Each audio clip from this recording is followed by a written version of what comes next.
තොරතුරු හා සංනිවේදන තාක්ෂණයේ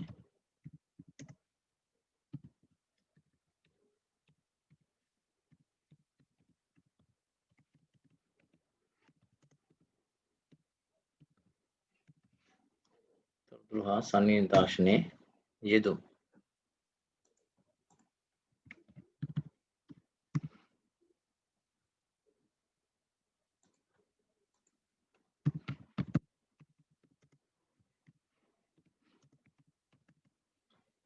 of ICT.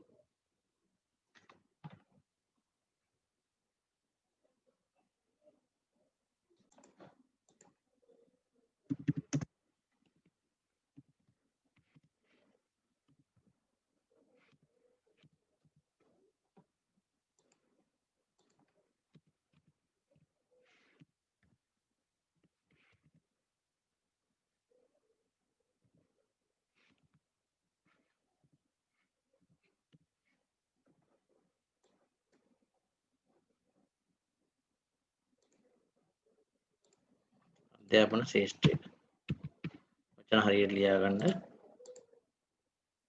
මේකේ අකුරු පොඩ්ඩක් වදිනකොට වැරදෙනවා.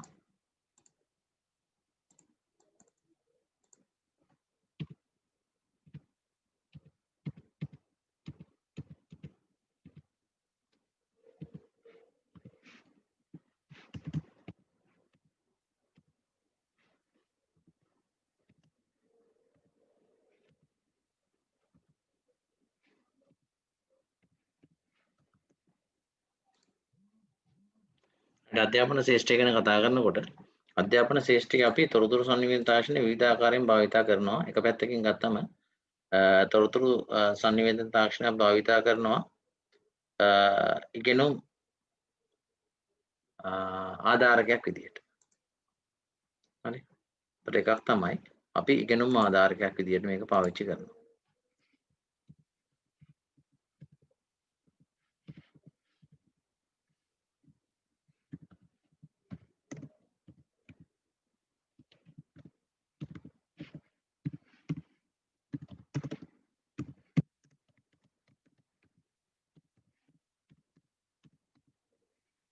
ඉගෙනුම් ආධාරකයක් ලෙස භාවිතය. දැන් පළවෙනි එක ලියමු. ඉගෙනුම් ආධාරකයක් ලෙස භාවිතය.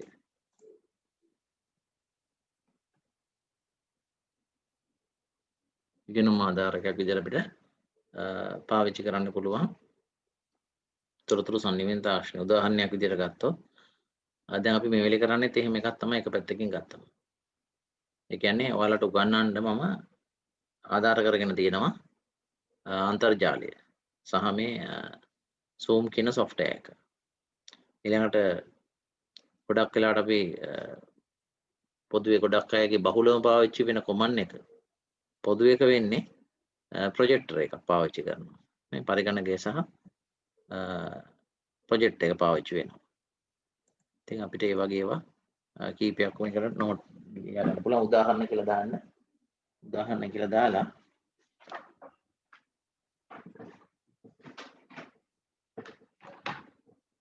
පරිගණකය සහ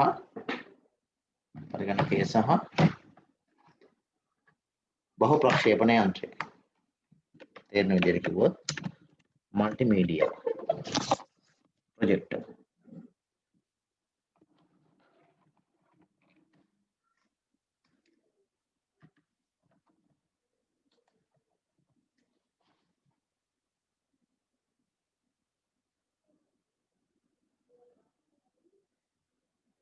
පරිගණකය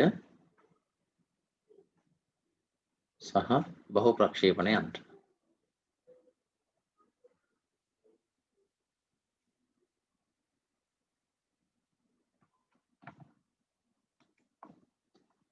ඒ වගේම දැන් වර්තමානයේ අපි ගොඩක් වෙලාවට මේ අන්තර්ජාලය හරහා භාවිතා කරනකොට අපි පාවිච්චි කරන එකක් තමයි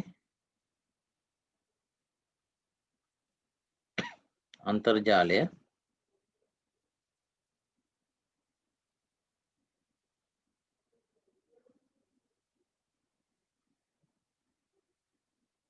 ජාවල උපාංග සහ මෘදුකාංග. අපි උදාහරණයක් විදිහට ගත්තොත් අපි විඳන පාවිච්චි කරලා තියෙන අන්තර්ජාලය ඒ වගේම ජාල උපාංක රවුටර්ස් හරි මොඩම්ස් හරි එක්ක ඊට පස්සේ පරිගණක උපාංග භාවිතා කරලා තියෙනවා. මෘදුකාංග විදියට මම මෙතන පාවිච්චි කරලා තියෙනවා සූ. right. ඒ වගේ අපිට ඉගෙනුම් ආධාරකයක් විදියට භාවිතා කරනවා උගන්වන්න උදව්වක් විදියට. right. එක පැත්තකින් මේක අන්තර්ජාලය හරහා අපි සම්බන්ධ වෙන්නේ. ඊට අමතරව දැන් ඔයාලට මොනවා හරි පැහැදිලි කිරීමක් කරන්න අවශ්‍ය වෙච්ච වෙලාවට සමහර ලාවට අපි පාවිච්චි කරනවා ඉන්ටර්නෙට් එක පාවිච්චි කරනවා. මේ වගේ උදාහරණයක් ගත්තක අපිට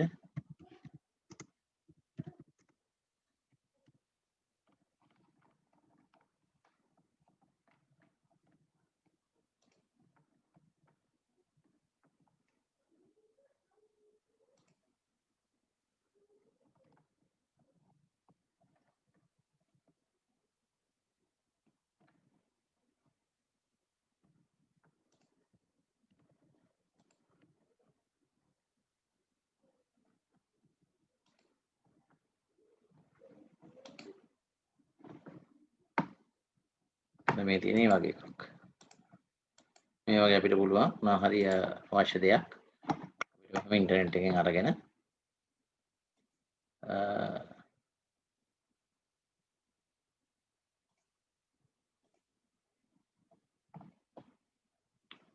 මොනවා හරි පෙන්වන්න ඉන්ටර්නෙට් එකෙන්. එතකොට අපි ඉන්ටර්නෙට් එක ආකාර දෙකකට පාවිච්චි කරනවා මෙතනදී. ඔයාලා එක්ක සම්බන්ධ වෙන්න මම පාවිච්චි කරලා තියෙනවා. ඊට අමතරව මොනවා හරි අවශ්‍ය කරන දේ මේකෙන් මේ හරහා අපිට පෙන්වන්න පුළුවන්කම තියෙනවා. ඊළඟට අපි ගත්තොත් එහෙම තොරතුරු හා සංනිවේදන තාක්ෂණය අධ්‍යාපන ශාස්ත්‍රයට පාවිච්චි කරන විදිහ ගැන කතා කරනකොට අපි දැන් මුලින් කතා කරේ ඉගෙනුම් ආධාරකයක් විදිහට භාවිතා කරනවා කියන එක. ඊළඟට අපිට තව පුළුවන් ඉගෙනුම් ආධාරකයක් වගේම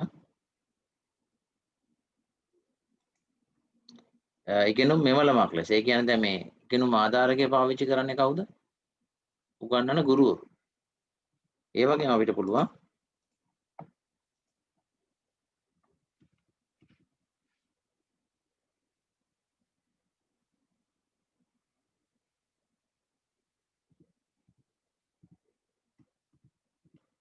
ඉගෙන ගැනීම මෙවලමක් විදිහට.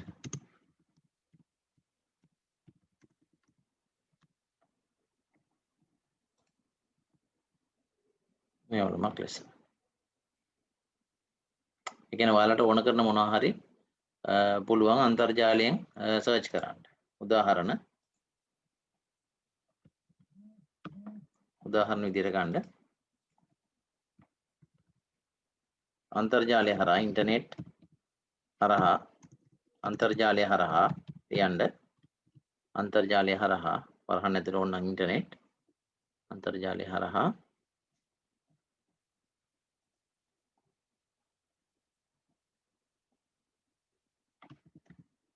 e-learning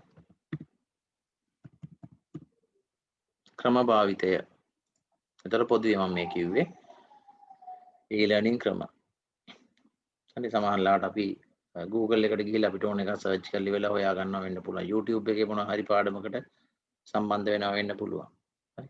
ඒ වගේ තව උදාහරණයක් වලට ගත්ත ගියොත් ඉගෙනුම් app තියෙනවා. educational app.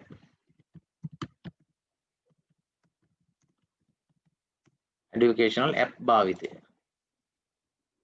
සිංහලෙන් කියනවා නම් අධ්‍යාපනික යෙදුම් භාවිතය. educational app භාවිතය කියලා ලිව්වත් කමක් නැහැ.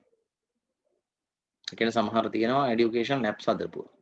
දැන් උදාහරණයක් විදිහට ගත්තොත් ඔයාලගේ Android phone එකෙන් ඔයාලට search කරලා හොයාගත්ත හැකි මොකක් හරි අපි හිතමු programming language එකක් කියලා. ඒතර ඒ programming language එක ගැන වෙනම app හදලා තියෙනවා. ඒව ගැන ඉගෙන ගන්න. හරි. නැත්නම් computer hardware ගැන. එහෙම නැත්නම් computer network ගැන. හොයා ගන්න පුළුවන් විදිහට. එතකොට අපිට ඒක මෙවලමක් විදිහට පාවිච්චි කරලා අපිට ඉගෙන ගන්න පුළුවන්කම තියෙනවා. ඒ කියන්නේ ගොඩක් වෙලාවට අපිට self studies වලට ඒක පාවිච්චි කරන්න පුළුවන් ස්වයං අධ්‍යයනය සඳහා. එතකොට ඒ තව විදිහක්. ඊළඟට අධ්‍යාපන ශාස්ත්‍රය මේක පාවිච්චි කරනවා අපි මෙහෙම.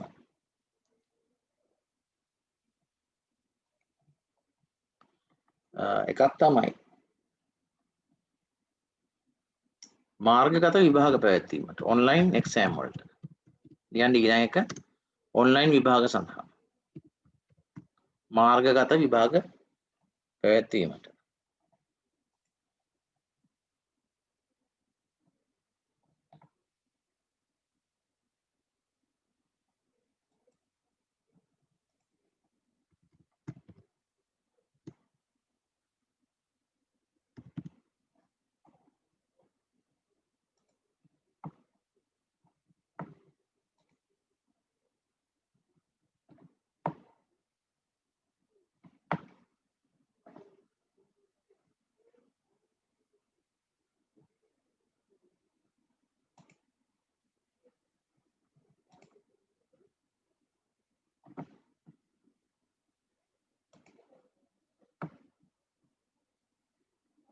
ඒ කියන්නේ උදාහරණයක් විදිහට ගත්තොත් මේ වගේ අපිට මේ වගේ ප්‍රශ්නාවලියක් හම්බෙනවා. විභාගයට අදාළ ප්‍රශ්න ටික මෙතන තියෙනවා. ඊට පස්සේ අපිට කරන්න තියෙන්නේ මේ වගේ ප්‍රශ්නාංක එනවා. ප්‍රශ්නාංකයට අදාළ උත්තරේ අපිට මේකේ ටික් එක දාන්න තියෙනවා. දැන් ඔයාලට තව සති කිහිපෙකින් දැන් මගේ වෙබ්සයිට් එකෙත් මේ වගේ ක්‍රමයකට යනවා. ඔයාලගේ පාඩම් හතරවෙනි පාඩම ඉවරනකොට කොහොමත් අනිවාර්යෙන් ප්‍රශ්න ටික දානවා. තුන්වෙනි පාඩම ඉවරනකොට උත්සාහ කරනවා පුළුවන් වුණොත් පේපර්ස් ටික දාන්න මේ වගේ. ඒතර ඔයාලට තියෙන්නේ මේ දැන් මගේ වෙබ්සයිට් එකටත් මේ වගේ ගිහිල්ලා අදාළ ප්‍රශ්න. එතකොට මේක නම් ඉංග්‍රීසියෙන් තියෙන්නේ. ඒතර සිංහලෙන් පේපර් ටික තියෙනවා. අවශ්‍ය කරන උත්තරේ හොයලා ඉවරලා ටික එක දාන්න විතරයි තියෙන්නේ. ඒ විදිහට අපිට පුළුවන් හරි උත්තරේ හොයලා ඉවරලා මෙහෙම මාක් කරන්න නිකන් දාගෙන යන්න. කීවේ නැහැ නිකන් එහෙම දාගෙන යනවා. ඔය වගේ අපිට උත්තර ටික දීලා අන්තිමට මේක අවසානයේදී අපි ප්‍රශ්න ටික ඔක්කොම ඉවරනායින් පස්සේ මේක සබ්මිට් කරන්න තියෙනවා අවසානයේට. හරි. ඉතින් සබ්මිට් කරන්න තියෙනවා. මේක ගැන ප්‍රශ්න ගොඩක් තියෙනවානේ. රයිට්. ඒතර ඔය වගේ අපි ප්‍රශ්න ඔක්කොම සබ්මිට් කරනවා. සබ්මිට් කරායින් පස්සේ අපිට ඇත්තටම මේක අපි මාක් කරපු උත්තර ටික මෙතන වැටෙනවා. නේ. ඒ කියන්නේ අපිට සමහරලාට අපි සමහර ප්‍රශ්න අතහැරලා යනවනේ විභාගෙදී. ඒවලට A level විභාගෙදී හරි O level විභාගෙදී හරි සමහර ප්‍රශ්න මග ඇරලා මෙහෙම උත්තර ලියන වෙලාවල් තියෙනවා. එතකොට දැන් බලන්න මේක උඩට ආපුවම අපි උත්තර ලියපු නැති ප්‍රශ්න මොනවද? ලියපුවා මොනවද කියලාත් පේනවා. පැහැදිලි නේද? එතකොට මේ වගේ අපිට මාර්ගගත විභාග සඳහා පෙනී සිටින හැකියාව ලැබෙනවා. ඒතර ඒක තොරතුරු සංනිවේද තාක්ෂණ එක ඇප්ලිකේෂන් එකක්. ඊට පස්සේ මේකේ දැන් සමහර ඒවාල නම් අපිට මේකේ ආන්සර්ස් ටිකක් චෙක් කරගන්න පුළුවන්කම තියෙනවා. දැන් මේක එහෙම එකක් ඇත්තටම. මේක ඔයාලට මේක ඉවර කරායින් පස්සේ මේකේ ආන්සර්ස් ටික චෙක් කරගන්නත් පුළුවන් මොනවද හරි මොනවද වැරදි කියන එක.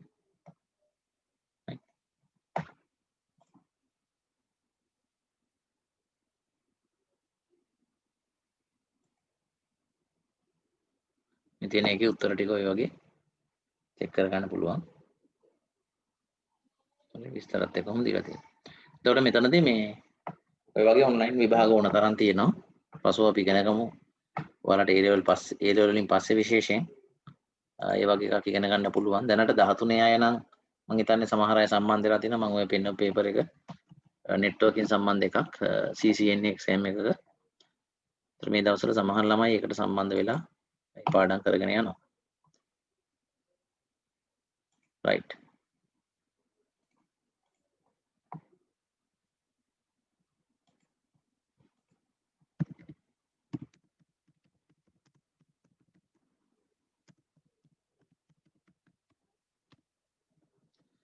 ඊළඟට බලමු ඔන්ලයින් එක්සෑම් වලට කියන එක ලිව්වා. ඊළඟට තව එකක් තමයි අපිට මාර්ගගත විභාග වලට වගේම සමහරවිට මාර්ගගත නොවන විභාග වල කරපු විභාග අපි ඇගීමට ලක් කරන්න. විභාග ඇගීම සඳහා අපි මේ තොරතුරු සංනිවේදන තාක්ෂණය භාවිතා කරනවා. එහෙනම් ඊළඟ කාරණේ විභාග ප්‍රශ්න පත්‍ර ඇගීම.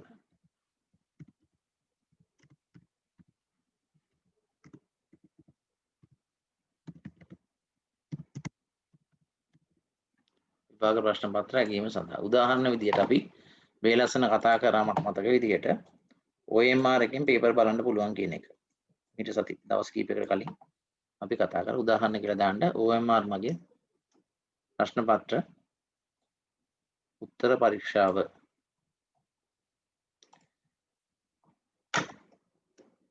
එතකොට ඒ වගේ අපිට තොරතුරු sannivedana තාක්ෂණය අධ්‍යාපන ශාස්ත්‍රය සඳහා වම් පාවිච්චි කරන්න පුළුවන්කමක් තියෙනවා.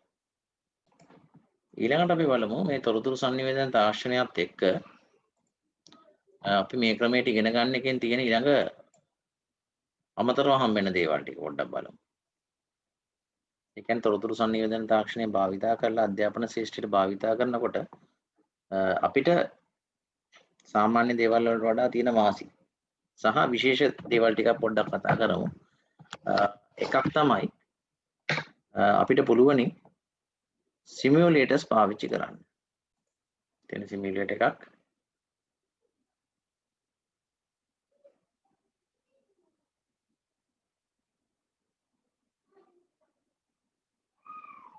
මේ ඩ්‍රයිවිං පුරුදු කරන්න භාවිතා කරන සිමියුලේටර් එකක් මේ.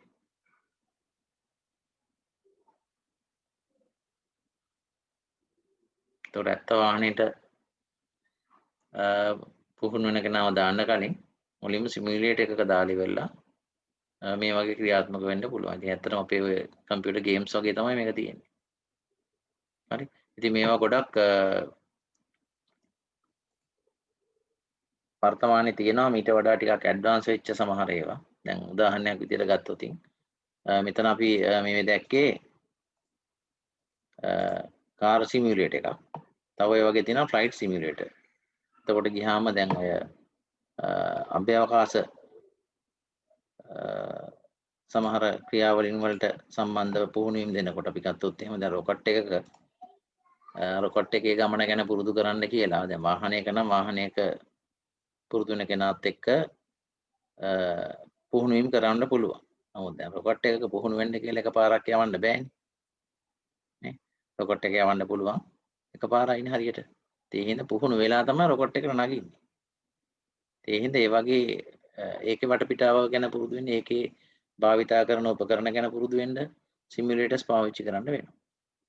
ඒ වගේ දේවල් වලට සිමියුලේටර්ස් භාවිතා කරනවා. අපි බලමු තව මේ වගේ සමහරවිට ඔයාලට ඕන තරම් සිමියුලේටර්ස් හොයාගන්න පුළුවන් ඉන්ටර්නෙට් එකේ සර්ච් කරොත්.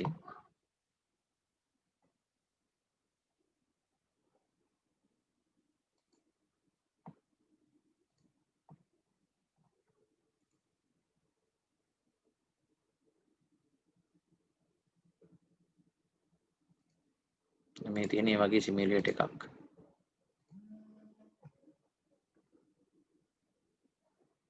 ෆ්ලයිට් සිමියුලේටර් එකක් මේ.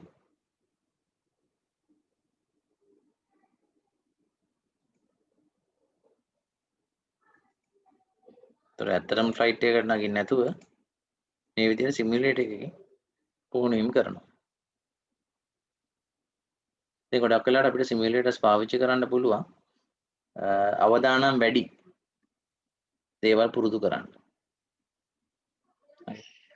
මීට අමතරව මේ සමහරලාට වෛද්‍ය ශාස්ත්‍රයේ සමහර දේවල් වලට භාවිතා කරනවා. දැන් උදාහරණයක් විදිහට ගත්තොත් ඔපරේෂන් එකක් කරනකොට කෙනෙක් ඔපරේෂන් කරනකොට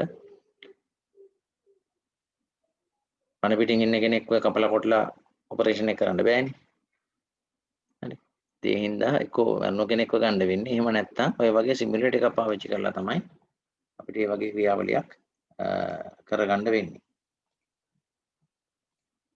ඒතර වගේ සිමියුලේටර්ස් ඕන තරම් තියෙනවා. ඔයාලට හොයලා බැලුව හැකි. ගොඩක් වෙලාවට මුලින්ම සිමියුලේටර්ස් එන්නේ මේ ගේම්ස් වලට.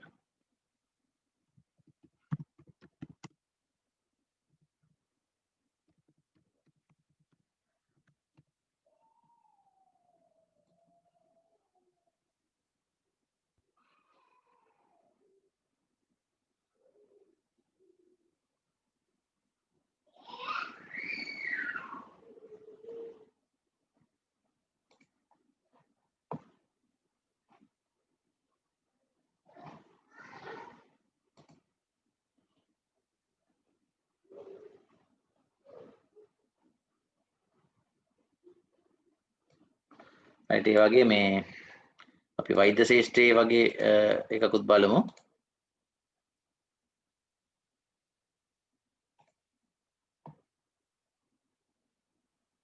මේකෙදි මේ virtual reality කියන තාක්ෂණයත් එක්ක තමයි මේ වගේ පාවිච්චි කරන්නේ.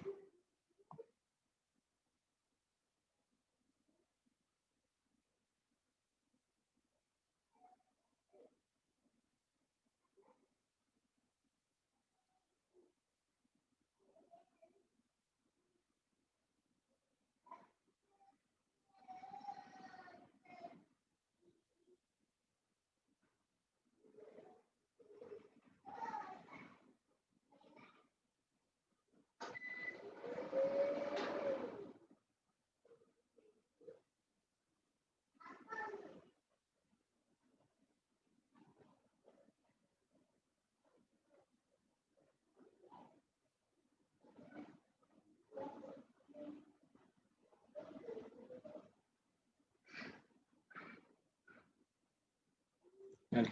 එතකොට මෙයාට මේ virtual reality මේ display එකෙන් පේන්නේ මේ වගේ රූපයක්.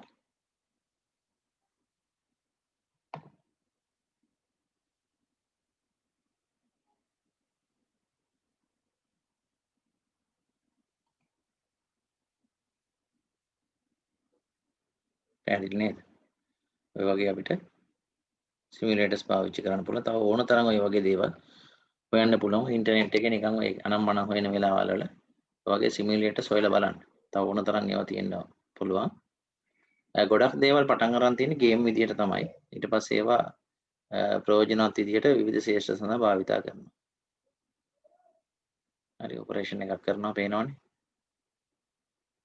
ඔපරේෂන් කරන්න පුරුදු වෙන්න ඕම ඇත්ත මිනිස්සෙක් කකුල් කපන්න ගියොත් එහෙම ලොකු ගැටලුවක් එනවා. right අපි එහෙමනම් ඊළඟට බලමු.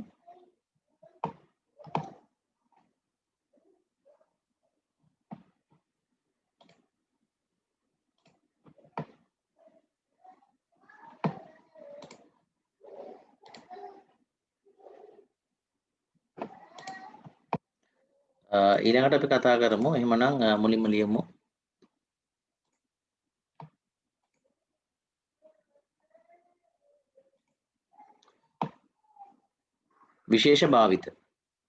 විශේෂ භාවිත කියලා ලියමු විශේෂ භාවිත ඒක යටතේ පළවෙනි එක අපි ලියමු අනුහුරුකරණය ඒ කියන්නේ තොරතුරු සංනිවේදන තාක්ෂණයක භාවිතයක් තමයි අනුහුරුකරණය කියලා කියන්නේ වෙලා යන නිසා මම ඒක ලියන්නම් ටයිප් කරන්න ගියත් වෙලා යනවා අනුහුරුකරණය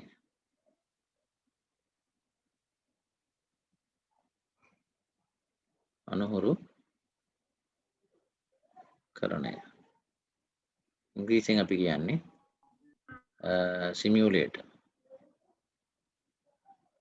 ඕනම දෙයක් අපිට සිමියුලේට් කරලා බලුවක ඇත්ත එකේ කරන්න කලින් right එතකොට දැන් ඔක මේ පුහුණු වීම වලදී විතරක්වත් නෙමෙයි ඒ කියන්නේ මේ අධ්‍යාපන ශාස්ත්‍රයේ විතර නෙමෙයි වෙන වැඩක් කරද්දී උනා පළවෙනි පාලා ටෙස්ට් එක කරනකොට සිමියුලේටර් එක පාවිච්චි කරලා ඉවරලා ඊට පස්සේ ඇත්තම ඉක්විප්මන්ට් පාවිච්චි කරලා ඒ වැඩේ කරන්න පුළුවන්. ඉතින් ගොඩක් වෙලාවට මේ ඔය පාවිච්චි කරන ශාස්ත්‍ර තමයි මම කිව්වේ.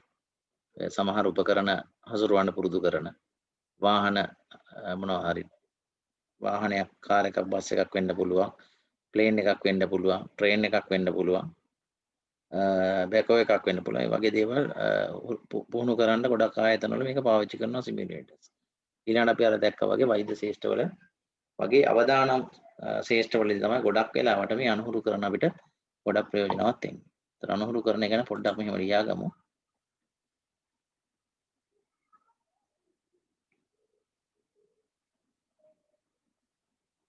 වෛද්‍ය විද්‍යාවේ හා ඉංජිනේරු ශාස්ත්‍රවල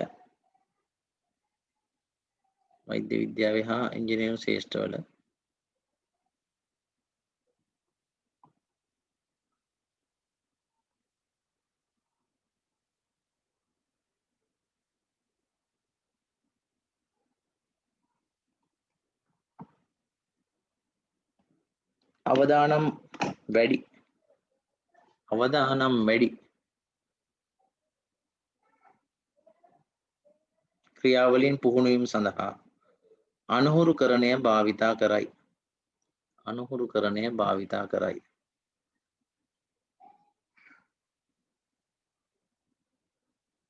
උදාහරණ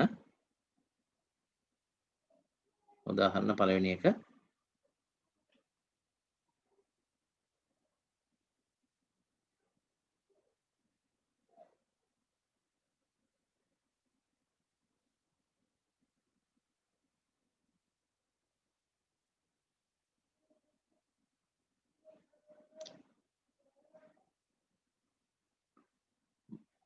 වාහනයක් පැදවීම.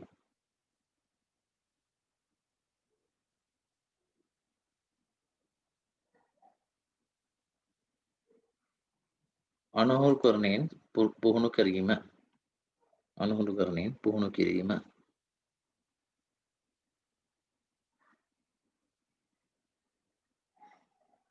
වාහනය පදවන එකත් අවදානම් වැඩක් තමයි. හරි. ඒ කියන්නේ පදවන කෙනාට විතරක් නෙමෙයි පාරේ යන අනිත් අයට. right. දෙවෙනි උදාහරණේ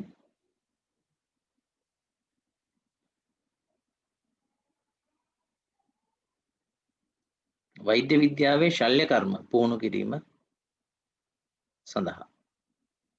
වෛද්‍ය විද්‍යාවේ ශල්‍ය කර්ම පුහුණු කිරීම සඳහා.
ඊළඟට අපි බලමු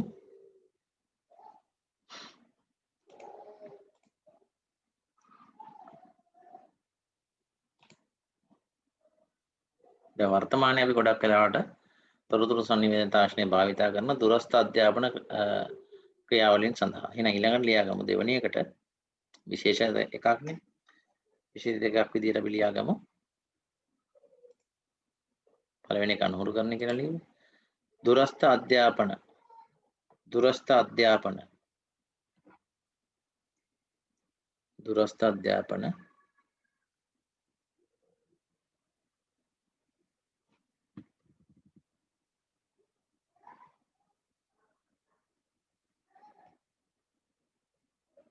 ක්‍රියාවලින් සඳහා.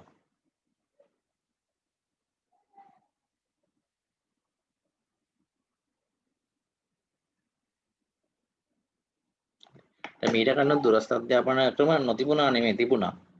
ඒතර මුලින් තිබුණ දුරස්ථ අධ්‍යාපන ක්‍රම වලදී තිබුණේ දැන් ගොඩක් වෙලාවට ලංකාවේ ගත්තොත් එහෙම ගොඩක්ම ප්‍රසිද්ධම ආයතනය තමයි ශ්‍රී ලංකා විවෘත විශ්වවිද්‍යාලය. එයාලගේ දුරස්ථ අධ්‍යාපන ක්‍රම තිබුණේ එකක් පළවෙනි එක විදිහට එයාලා භාවිතා කරේ පාඩම් මාලා පොත්වල සකස් කරලා. කියන්නේ printed පොත්වල තියෙනවා. පාඨමාලාවට රෙජිස්ටර් වෙන ළමයිට පොත් දෙනවා. ඒතකොට ගෙදර ගිහිල්ලා පොත් කියවලා තනියෙන් ඉගෙනගෙන ඇවිල්ලා ලියන්න පුළුවන්. ඊළඟට එයාලගේ දෙවෙනි ක්‍රමයේ විදිහට තිබුණේ වෙනම එයාලගේ වීඩියෝ ලයිබ්‍රරි එකක් තියෙනවා. ඒතර වීඩියෝ ලයිබ්‍රරි එකේ සමහර පාඩම් වලට සමහර විෂයන් වලට හදපු වීඩියෝ තිබුණා. ඉතින් එතකොට වීඩියෝ ලයිබ්‍රරියට ඇවිල්ලා ඒ වීඩියෝ බලලා ඉගෙන ගන්න පුළුවන්. ඒතර ඒ වගේ ක්‍රම තමයි ඒ දුරස්ථ අධ්‍යාපන ක්‍රම වල භාවිතා කරේ. නමුත් වර්තමාන වෙනකොට මේ දුරස්ථ අධ්‍යාපන ක්‍රමය ඔන්ලයින් සහ ඔෆ්ලයින් ක්‍රම දෙකටම භාවිතා කරන්න පුළුවන්කම ලැබිලා තියෙනවා. ඒ කියන්නේ දැන් ඔයාලා මේ ඉගෙන ගන්නවා වගේ ඔන්ලයින් ක්‍රමයකට අපි ඔන්ලයින් ඉන්නකොට ඉගෙන ගන්න පුළුවන් ලයිව් සජීවීව. ඊළඟට ඔයාලට පුළුවන් මේ ඔන්ලයින් අපි කරපු එකක රෙකෝඩින් එකක් දැන් සමහරවිට මම YouTube එකේ දානවා. එතකොට ඔයාලට ඒක පස්සේ වෙලාවක ලයිව් නෙමේ. නමුත් සජීවී නෙමේ. නමුත් වෙනම වෙලාවක ඔයාලට ඒක ආපහු පාඩම අවශ්‍ය නම් බලුවේකි. අවශ්‍ය නම් බලන ගමන් අවශ්‍ය තැන්වලදී පෝස් කරලා නවත්තලා නේද නෝට් එක ලියන ගමන් ආයි ඕනනම් මුලට කියන්න පුළුවන්. ඒ වගේ නැවත ආපහු ඒව බල ආපහු පාරක් ඉගෙන ගන්න පුළුවන්කම ලැබිලා තියෙනවා. ඒක එක පැත්තෙන් ගත්තම ලොකු වාසියක්. මොකද හේතුව අපි සාමාන්‍ය අධ්‍යාපන ක්‍රමේදී පන්තියකට ගියා ඉගෙන ගත්තා. ඊට පස්සේ ගුරුවරයා කියපු දේවල් මතක නැත්තම් මතක නෑ තමයි. ලියාගත දෙයක් විතරක් ආයෙ මතක් කරගන්න පුළුවන්. ලියාගත්තේ නැති දෙයක් මතක් කරගන්න විදිහක් නෑ. එහෙනම් මතක් කරගන්න ඕන තියෙන එකම විදිය කවුරු හරි පාඩමට අහුම්කම් දුන්න කෙනෙක්ගෙන් ඒක ඉගෙන ගන්න ඕන. මොකද අවාසනාවට ගොඩක් අය අහන් ඉන්නේ නැහැ ලියනවා මිස. ඒ නිසා ඒක හරියන්නේ නැහැ. ඒ හින්දා වඩා ඵලදායී ක්‍රමයක් විදියට මේක හඳුන්වන්න පුළුවන්. එක පැත්තෙන් ගත්තම ඉතින් මම සමහර පාඩම් ඒ විදියට YouTube එකේ දානවා මේ එන්න බැරි වෙන අයට. නමුත් ඒකෙත් මට හිතෙන්නේ නැහැ ලොකු ඵලදායීතාවක් තියෙනවා කියලා. ඒ කියන්නේ ඔයාලා එකෙන් ප්‍රයෝජනයක් ගන්නවා කියලා මට හිතෙන්නේ නැහැ. එහෙම ගන්නවා නම් දිගටම වීඩියෝ දාන්න පුළුවන්. අනිවාර්යෙන් වීඩියෝ ගත්ත අය මට පොඩ්ඩක් අඩු ගානේ ඒක බැලුවා කියන එක මට මැසේජ් එකක් එවන්න එක්ක YouTube එකට එහෙම නැත්නම් මගේ group එකට. හරි එතකොට මම දිගින් දිගටම වීඩියෝ දානවා. එහෙම නැතුව ගියොත් මොකද මම ගොඩක් වෙලාවට ඒකේ බලනවා ඔයාලා කොච්චර දුරට පාවිච්චි කරනවද කියන එක. දැන් පාවිච්චි කරන්නේ නැහැ වගේ නම් එතනින් ඉස්සරහට මම මේක දාන්න නැතුව ඉන්න හිතුවා. right. ඒකෙන් ප්‍රයෝජනයක් තියෙනවා නම් දිගටම ඇත්තටම අපි මේ කරන එකේ වෙනම පාඩම් හතරක් දාන්න හිතේ තියෙනවා. අපි කොහොමද මේ ලයිව් කරන එකේ රෙකෝඩින් එක අනිවාර්යෙන් දාන්න පුළුවන් ඔයාලා එකෙන් වැඩක් ගන්නවා නම් විතරයි. right. එතකොට අපි මේ දුරස්ථ අධ්‍යාපන ක්‍රම කෙනෙක් ගැන මේ කතා කරමින් ඉන්නේ. ඒක පැහැදිලි ඇති දුරස්ථ අධ්‍යාපනය කියන එක ගැන. ඊළඟට තොරතුරු සංනිවේදන තාක්ෂණයේ තව අපිට තියෙන විශේෂිත දෙයක් තමයි අපිට පුළුවන්කම ලැබෙනවා හොඳ කන්ටෙන්ට් එකක්. ඒ කියන්නේ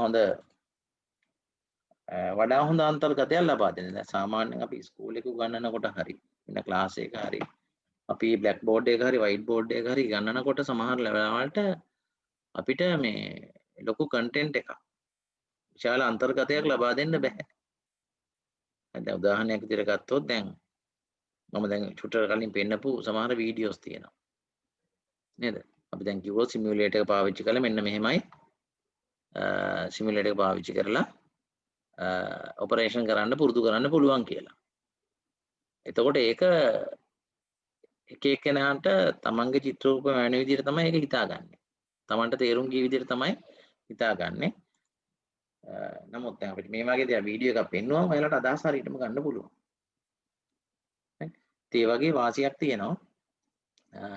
මේ වගේ තොරතුරු සංනිවේදන තාක්ෂණය හරහා ඉගෙනීම් කරනකොට සාම්ප්‍රදායික ක්‍රමවලදී අපිට කියනවා මෙහෙමයි ඔපරේෂන් එකක් කරනකොට මේ වගේ සිමියුලේටර්ස් පාවිච්චි කරනවා කියලා. එතකොට සිමියුලේටර් කියන එක ගැන අදහසක් හරියට ඔළුවට වැටුනේ නැති කෙනාට හිතා ගන්න බැහැ මොකද්ද මේ කියන්නේ කියන එක. ඒ නිසා ඒක එක වාසියක්. එහෙනම් ඊළඟ කාරණේ ලියාගමු. වඩා හොඳ අන්තර්ගත ලබාගත හැකි වීම.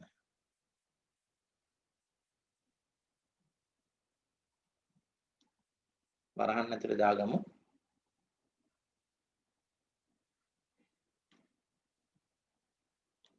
අමතර විස්තර රූප වීඩියෝ මගින් ලබාගත හැකි නිසා කියලා දාමු.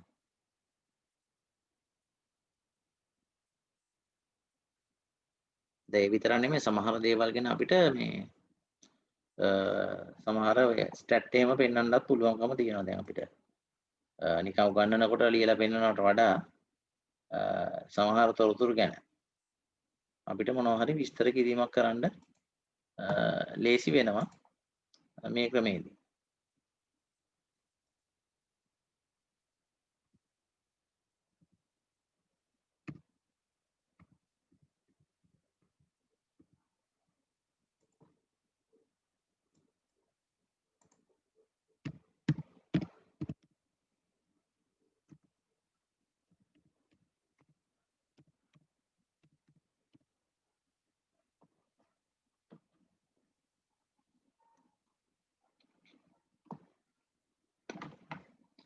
ඊළඟට බලමු ඊළඟ තව කාරණයක් ලියා ගන්න ඕකටම ස්වයං ඉගෙනුම් පහසුවෙන් කළ හැකි වීම. ඒකත් සුවිශේෂී දෙයක්. දැන් පොතක් බලලා ඉගෙන ගන්න නැති කෙනා සමහරවිට වීඩියෝ බලලා ඉගෙන ගන්න පුළුවන්. දැන් උදාහරණයක් විදිහට ගත්තොත් සමහර අය මේ දවස්වල දැන් ඔය ලොක්ඩවුන් වුණායින් පස්සේ මේ සමහර වීඩියෝ බලලා අලුත් නිර්මාණ කළා. සමහරවිට ඉලෙක්ට්‍රොනික එකක් වෙන්න පුළුවන්. ඒ කියන්නේ සමහරවිට අපි හිතමුකෝ ඔය රොබෝල හැදුවා සමහර අය. එතකොට ඔය ඉන්ටර්නෙට් එකෙන් සමහර දේවල් බලාගෙන තමයි සමහර ඒවා ඉගෙන ගන්නේ. එතකොට සමහරට අපේ ගෙවල් වල අම්මලා නේද කෑම හැදුවා. අලුත් කෑම ජාති සමහරට ඉන්ටර්නෙට් එකෙන් බලලා හදනවා. හරි. ඒ කියන්නේ අධ්‍යාපනයක් මෙතන වෙන්නේ. ඔන්ලයින්. දැන් අපිට දැන් කිව්වොත් මොකක් හරි කෑමක් හදලා මෙන්න මේ ජාති කපලා මේව දාන්න කියලා කිව්වට ඕක සමහරට තේරෙන්නේ නැහැ. හැබැයි වීඩියෝ එක පෙන්නනකොට අපි දන්නවා කොහොමද ඒක දාන්නේනේ. ඒ වගේ විස්තර ටික. ඒ හින්දා අපිට ස්වයං අධ්‍යයනය සඳහා භාවිතා කරන්න හොඳම ක්‍රමයක් විදිහට හඳුන්වන්නේ හැකි තොරතුරු සංනිවේදන තාක්ෂණය හා භාවිතයෙන් කරන අධ්‍යාපන ක්‍රමය. ඔන්ලයින් හෝ ඕෆ්ලයින්. අපි ඔන්ලයින් හරි එහෙම නැත්නම් මොන හරි এডুকেෂන් වීඩියෝ එකක් ගෙනල්ලා පාඩම් මාලාවක් ගෙනල්ලා CD එකක් වෙන්න පුළුවන්. එහෙම නැත්නම් ෆෝන් එකට දාගත්ත ඇප් එකක් කරහා වෙන්න පුළුවන් අපිට ඉගෙන ගන්න පුළුවන් ගොඩක් දේවල්. right. එහෙනම් ඊළඟට අපි යමු ඊළඟ ශේෂ්ඨයට. මේක ගැන කතා කරනකොට ඇත්තටම මම කියනවට වඩා සමහර දේවල් ඔයාලා දන්නවා. හරි. ඉතින් එහෙම දන්නේ ඒවා ඔයාලට පුළුවන් ෂෙයා කරන්න. එක්ක අපේ group එකට දාන්න. ඔයාලා ගාව මොනවා හරි තියෙනවා නම් එක්ක ඔයාලා හදපු දෙයක් වෙන්න පුළුවන්. එහෙම නැත්නම් ඔයාලා වෙන ඉන්ටර්නෙට් එක හොයාගත්ත එක නම් ඒකේ link එක දාන්න. හරි. අපේ group එකට දාන්න පුළුවන්. එහෙම නැත්නම් මගේ YouTube එකට හරි කමන්නේ මේ link ටික දාන්න. ඒකට තව කෙනෙක්ට ඒව වැළුවේ. ඔයාලට හොඳයි කියලා හිතන අනිත් අයට වැඩක් ගන්න පුළුවන් කියලා හිතන දෙයක් හම්බුනම ෂෙයා කරන්න. මොකද මේ අපේ මේ අපි දැන් මේ උගන්වන ක්‍රමෙත් එක්ක අපි මේ ඉගෙන ගන්න ක්‍රමෙත් එක්ක ඔයාලට සාමාන්‍ය ඉගෙන ගන්නවට වඩා වැඩි දෙයක් ඉගෙන ගන්න පුළුවන්. සහාර මම කිව්වා වගේ දැන් මම උගන්වන දේට අමතර දේවල්. දැන් මම ගොඩක් වෙලාවට මේ ක්ලාස් එකේ විශේෂයෙන් අපි යන්නේ සිලබස් එක ඇතුලේ. කලාතුරකින් තමයි අමතර දේවල් වලට යන්නේ. නමුත් ඔයාලා අමතර දේවල් හොයාගන්න. හරි පොතේ නැති දේවල් අපි ඕන තරම් තියෙනවා මේ අපේ සබ්ජෙක්ට් එක ඇතුලේ. ඒ හින්දා එහෙම දේවල් අලුත් දේවල් හම්බුනාම ඒවා එවන්න. මොකද අපේ ගොඩක් අය එහෙම කරනවා. හරි ඒතර අනිත් අයටත් ඒක ඉගෙන ගන්න පුළුවන්. සහ සමහරවිට ඔයාලා මොකක් හරි එක දෙයක් පෙන්වුවායින් පස්සේ තව කෙනෙක්ට මතක් වෙන්න පුළුවන්. ඊට වඩා හොඳ එකක් මම මෙතනදී දැක්කනේ කියලා. එතකොට එයාත් ඒ වගේ දේවල් ෂෙයා කරන්න පුළුවන්. හරි අපි පළවෙනි පාඩම පටන් ගන්නකොටම කියපු තව දෙයක් තමයි තොරතුරු ගැන. තොරතුරු අපිට ෂෙයා කරන්න පුළුවන්. මේ බෙදා හරින්න පුළුවන්. ඒ හින්දා බෙදා හරින්න. තොරතුරු බෙදා හරින එකෙන් සහ තොරතුරු එහෙම බෙදා හරිනේම අපි රිට්‍රීව් කරන එකෙන් ලබා ගන්න එකෙන් තමයි අපේ දැනුම වර්ධනය වෙන්නේ. සමහර දේවල් අපි දැනන් හිටපු දේවල් ස්ථිර වෙන්න පුළුවන් ඒකෙන්. අපි ඒව ඉගෙන ගන්නනේ පාඩමක් විදිහට. ඒ වගේම අපි දන්නේ නැති දේවල් ඉගෙන ගන්න හම්බ වෙනවා. හරි. එහෙම නැත්නම් දන්න දේ වෙනස් කරන්න සිද්ධ වෙනවා. ඒ වගේ දේවල් එනවා. ඉතින් ඒකින්ද අනිවාර්යෙන් තොරතුරු හා සංනිවේදන තාක්ෂණය එක්ක ඉන්න. හරි. තොරතුරු හා සංනිවේදන තාක්ෂණයක ඉන්න කියන්නේ කම්පියුටරේම ඉන්නවා කියන එක නෙමෙයි. තොරතුරු එක්ක ඉන්න කියන එක. හරි. යම් විදිහකින් තොරතුරු හොයන්න. සමහරලාට ඔයාලා පත්තරකින් හොයාගත්ත දෙයක් හරි කමන්නේ ෆොටෝ එකක් ගහලා මේකට දාන්න. රයිට්. අපි එහෙනම් ඊළඟට බලමු ඊළඟ ශේෂ්ත්‍රය. ඉතින් ගොඩක් දේවල් මේ අධ්‍යාපන ශේෂ්ත්‍රයත් එක්ක කතා කරපු ඒවා එක සම්බන්ධ වෙන තව දේවල් තියෙන්නේ. ඊළඟට බලමු සෞඛ්‍ය ශේෂ්ත්‍රය ගත්තොත්. හරි. සෞඛ්‍ය ශේෂ්ත්‍රය. ලියාගන්න සෞඛ්‍ය ශේෂ්ත්‍රය.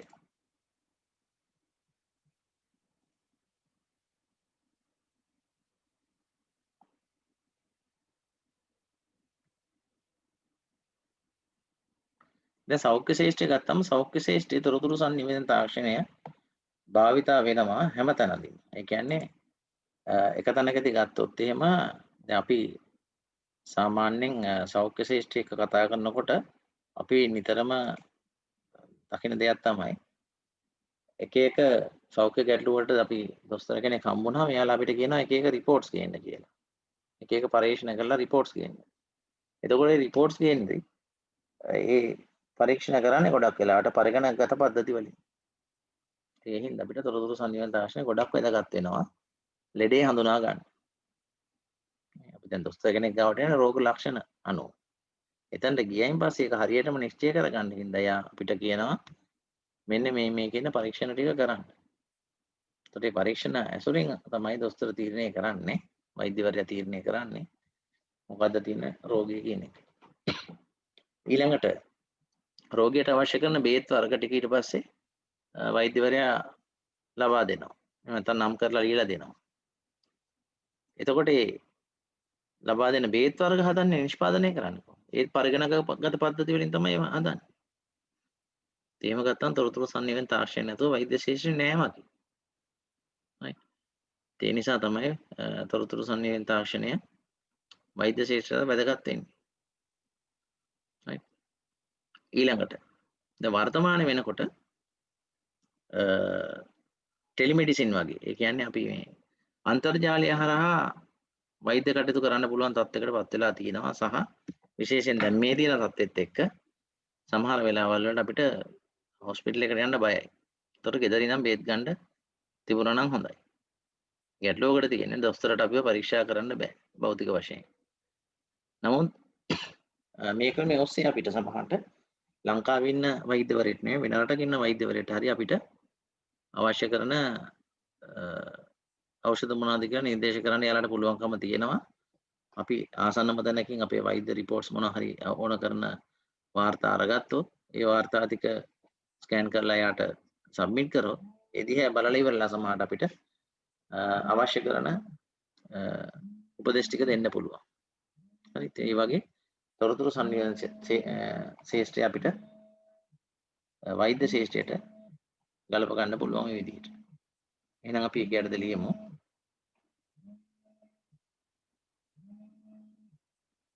වෛද්‍ය පරීක්ෂණ සඳහා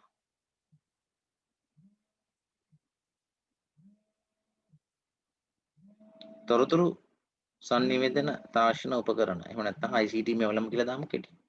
තොරතුරු සංනිවේදන තාක්ෂණ මෙවලම් භාවිතා කරයි. වෛද්‍ය පරීක්ෂණ තමයි ECG, EEG, අල්ට්‍රාසවුන්ඩ් සහ CT ස්කෑනර්ස් වගේ භාවිතා කරනවා කියන එක. දෙවෙනියට කිව්වේ අපි ඖෂධ වර්ග නිෂ්පාදනය සඳහා පරිගණකගත පද්ධති සහ මෙවලම් භාවිතා කරයි.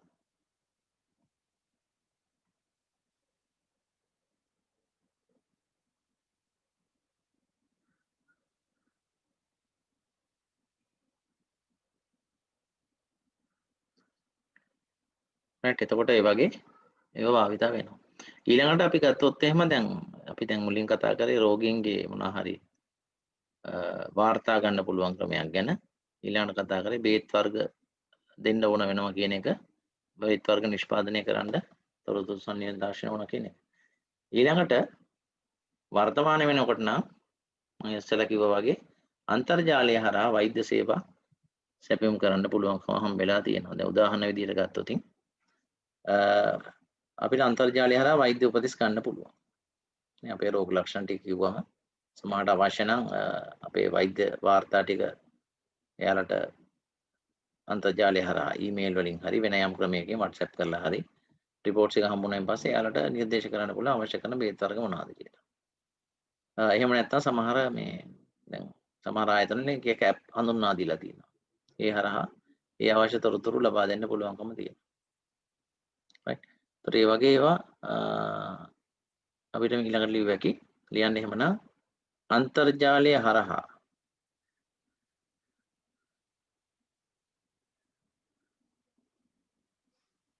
වෛද්‍ය උපදෙස් සහ සේවා ලබා ගත හැකි වීම.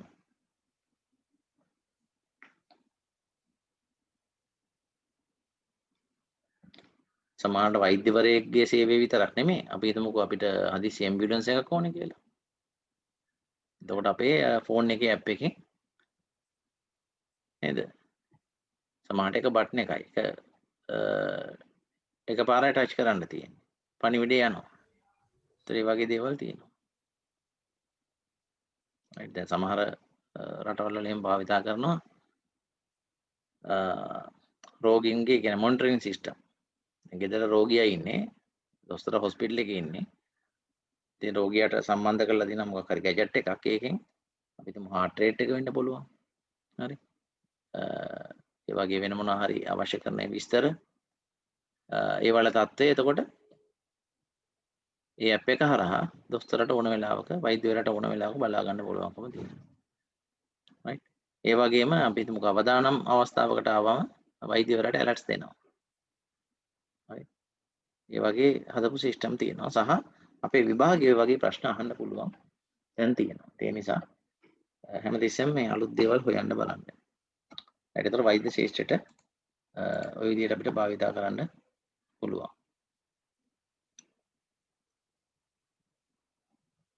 ඊළඟට අපිට තව පුළුවන් අන්තර්ජාලය හරහා ගොඩක් වෙලාවට මේ දවස්වල සමහර අපිට අවශ්‍ය කරන විද්‍යුත් වෛද්‍ය උපකරණ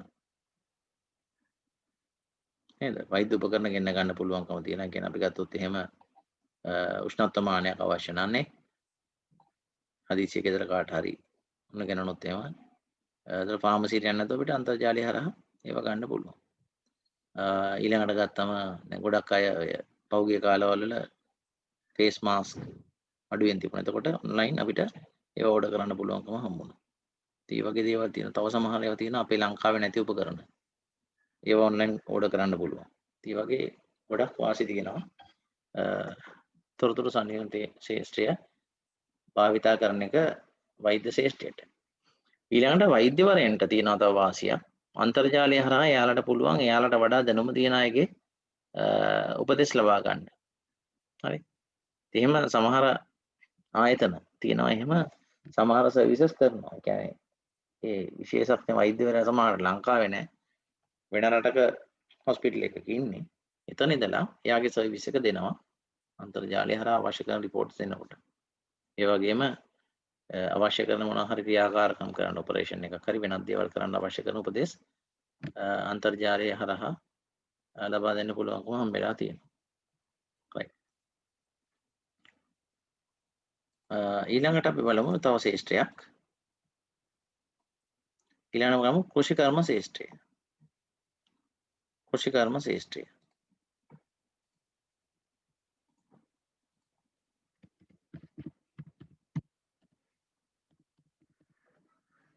agriculture field.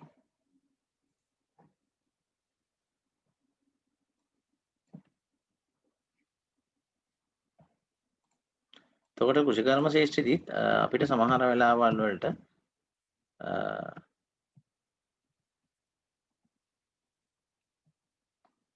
අවශ්‍ය වෙනවා මේ තොරතුරු සංනිවේදන ශාස්ත්‍රය භාවිතා කරන්න.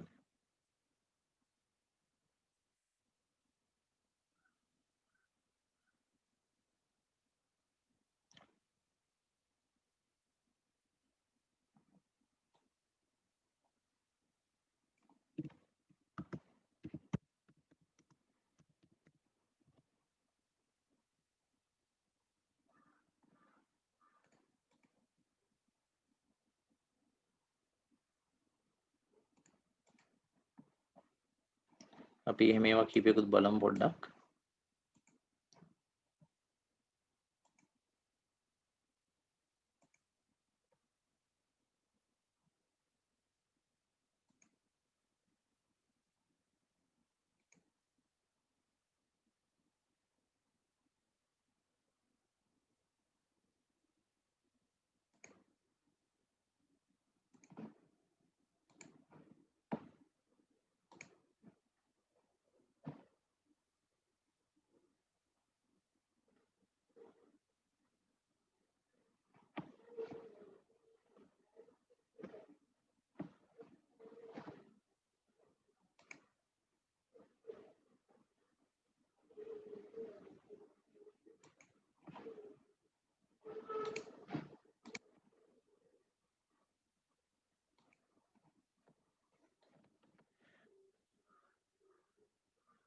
ඒ කියන්නේ අපිට පුළුවන් මේ යන්ත්‍ර උපකරණ භාවිතා කරලා.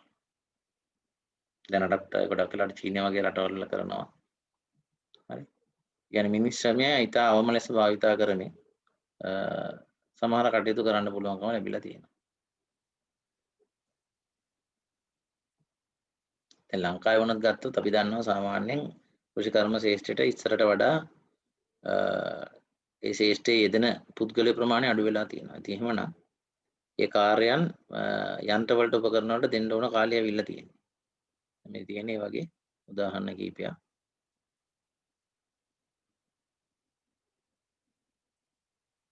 ඉතින් මේ වගේ සමහර උපකරණ වලින් අවශ්‍ය කරන අපි හිතමුකෝ මොනවා හරි එඩි වර්ග කඩනකොටම මේ කඩනකොටම එහෙමම මැෂින් එකෙන් අපි හිතමුකෝ ඇපල් කියලා ඇපල් ගෙඩි කඩලා එළියට යනකොට ඕනනම් එක ෆාම් එකෙන් එළියට යනකොටම ජූස් එක හැදිලා තියෙන්න පුළුවන්. හරි ඒ වගේ දේවල්. ඊළඟට අපි දන්නවා මේ දැන් චීනේ එහෙම වෙබ්සයිට් වල බලන්න මේ ගොඩක් වෙලාට හම්බ වෙනවා මේ පැල තවාන් කිරීම එහෙම මේ ගොඩක් යන්ත්‍ර අනුසාරයෙන් තමයි කරන්නේ.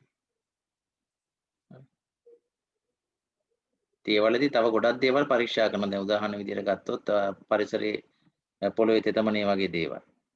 ඊළඟට ගියාම උෂ්ණත්වය වගේ දේවල්. ඒවා පරිගණක ආශ්‍රිත සංවේදක ඇසුරෙන් හැමතිස්සෙම පරීක්ෂා කරනවා. එතකොට ඒ අනුව අවශ්‍ය කරන අපි තුමුකෝ තෙතමනේ අඩුයි නම් ඒකට අවශ්‍ය කරන පොළොවට අවශ්‍ය කරන ජලය ලබා දෙන්න පුළුවන්කම තියෙනවා. ඒ වගේ එක එක දේවල් තියෙනවා. දැන් ඔය සමහර රටවල භාවිතා කරනවා ගොවි පොළවල ඉන්න සත්තු අපි හිතමුකෝ බැටළුවෝ කියලා. දැන් එයාලා ඉන්න ප්‍රමාණය ගත්තොත් එහෙම ගණන් කරන්න අමාරු. මොකද මේ මිනිසුන් ගණන් කරනවා වගේ පොලිමට ඉඳලා 1යි 2යි කියලා ගණන් කරන්නත් බෑනේ. එතකොට කරන්නේ එයාලා ඒ කවුන්ට් කරන්න පාවිච්චි කරන එක එක ක්‍රමවේද. සමහරලාට සෙන්සර්ස් වලින් නැත්නම් GPS තාක්ෂණය භාවිතයෙන්. හරි ඒ කියන්නේ සමහර සත්ත්වයින්ට ඒ පොඩි චිප් එකක් දාලා තියෙනවා. ඒ අනුව කී දෙනෙක් ආවද කියලා කවුන්ට් කරගන්න පුළුවන්. හරි. ඒ වගේ විවිධ ක්‍රම භාවිතා කරනවා කෘෂිකර්ම ශේෂ්ත්‍රයේදී.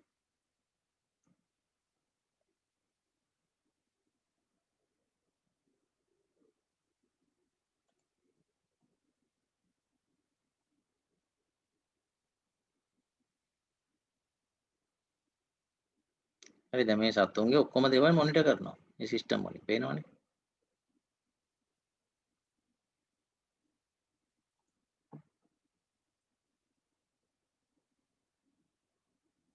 කෑම කන්නේ කොච්චරලාද, හිටගෙන ඉන්න කොච්චරලාද, ඇවිදින්න කොච්චරලාද, ඔය හැම දෙයක්ම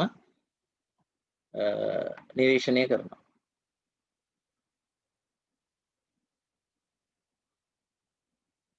හරිද? ඒ සත්තු හරියට හුස්ම ගන්නවද නැද්ද?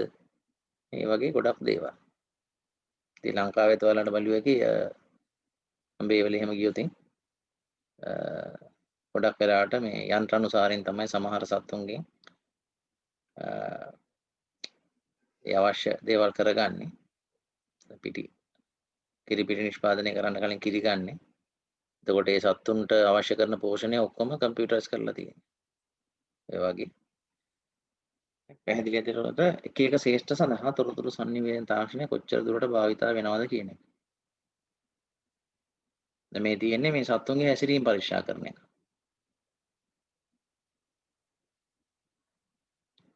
එතකොට මේ සත්තුන්ගේ හැසිරීම පරීක්ෂා කරන එකෙන් සමහර වෙලාවල් වලට දැන් සමහර උදාහරණයක් විදිහට ගත්තොත් ඒ හැසිරීම අධ්‍යයනය කරන එකෙන් තියෙන වාසියක් එකක් තමයි මොන කාලවලද මේ සත්තුන්ගේ වැඩි ඵලදායක් ගන්න පුළුවන් වෙන්නේ. හරි. ඒතර මොන වගේ කාලගුණ තත්ත්ව තියෙද්දිද ඒ වගේ දේවල්. දැන් ඔය එක සැරයක් මම දැක්කා මේ කරලා තිබුණා මේ කුකුල් කොටුවක පරීක්ෂණයක් කරලා තිබුණා මේ කිකිලිය බිත්තර දාද්දි සාමාන්‍යයෙන් දවසකට බිත්තර එකක් වගේනේ උපරිම දාන්නේ. එයාලා කරලා තිබුණේ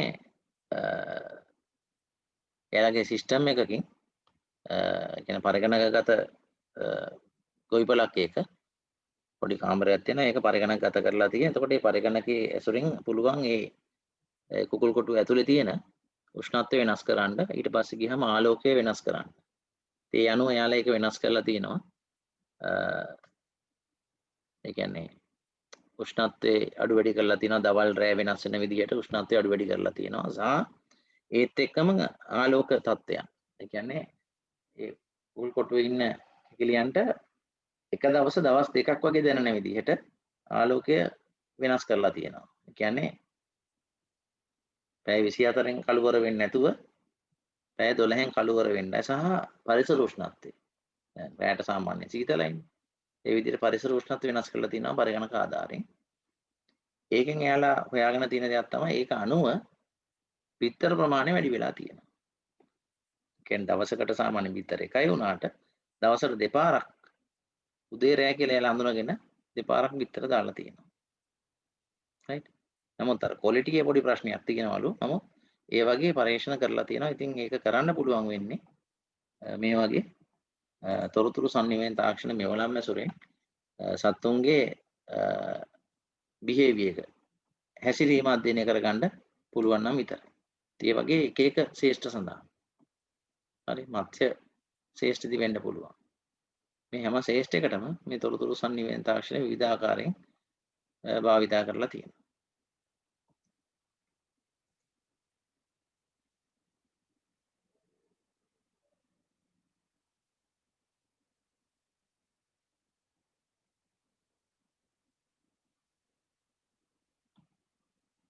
ඒතර මේ සමහර පද්ධති තියෙනවා මේ සාමාන්‍ය පරිසරයක කිසිම සම්බන්ධයක් නැතුව තමයි මේ සමහර පද්ධති මේ හදලා තියෙන්නේ.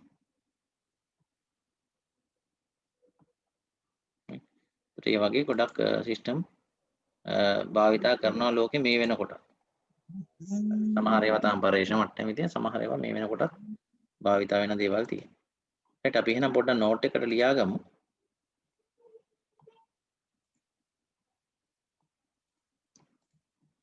කෘෂිකර්ම ශේෂ්ත්‍රය.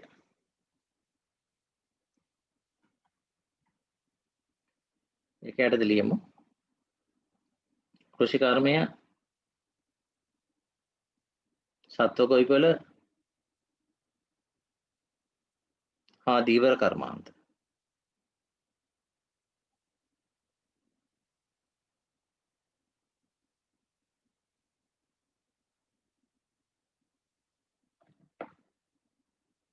මෙනි ශේෂ්ඨවල තොරතුරු සංනිවේදන තාක්ෂණය භාවිතයෙන් එහෙම නැත්නම් ICT භාවිතයෙන් හරිතාගාර තුල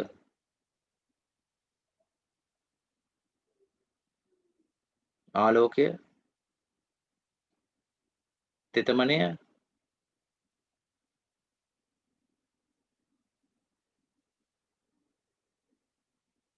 වාතය තෙතමනය හා වාතය පාලනය කිරීම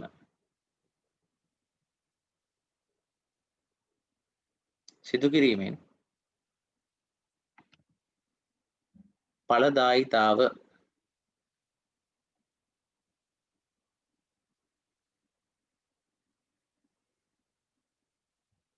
ඉහළ නැංවීමට උත්සාහගෙන ඇත.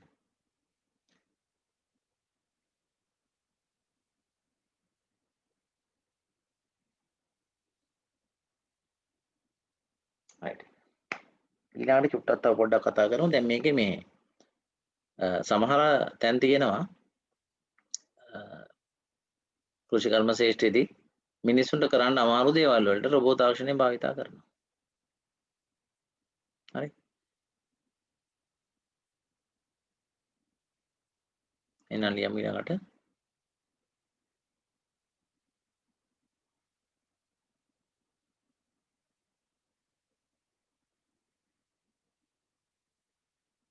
භෝග අස්වැන්න හා පැලෑටි සැලසුම හා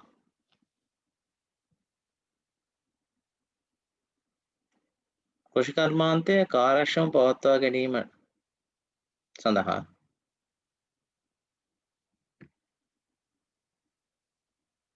රොබෝ තාක්ෂණය භාවිතා කරයි.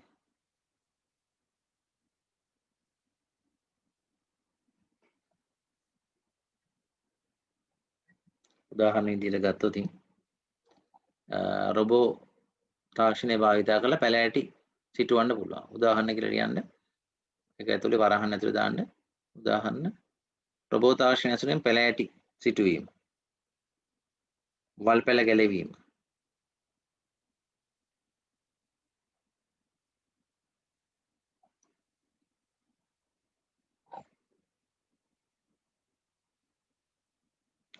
ඊළඟට ලියමු ඊළඟ කාරණේ සත්ව ගොවි පොළවල් වල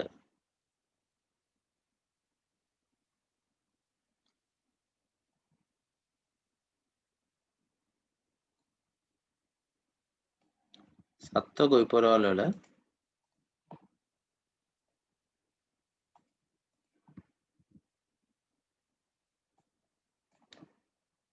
ගුවන් විදුලි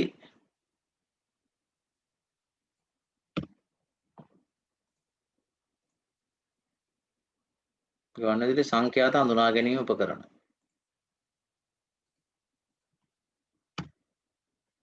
රේඩියෝ ෆ්‍රීකවන්සි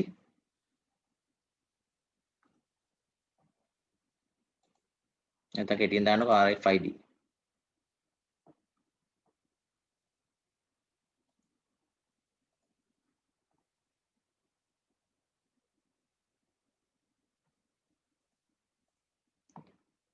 ගුවන් විදුලි සංඛ්‍යාත හඳුනා ගැනීම උපකරණ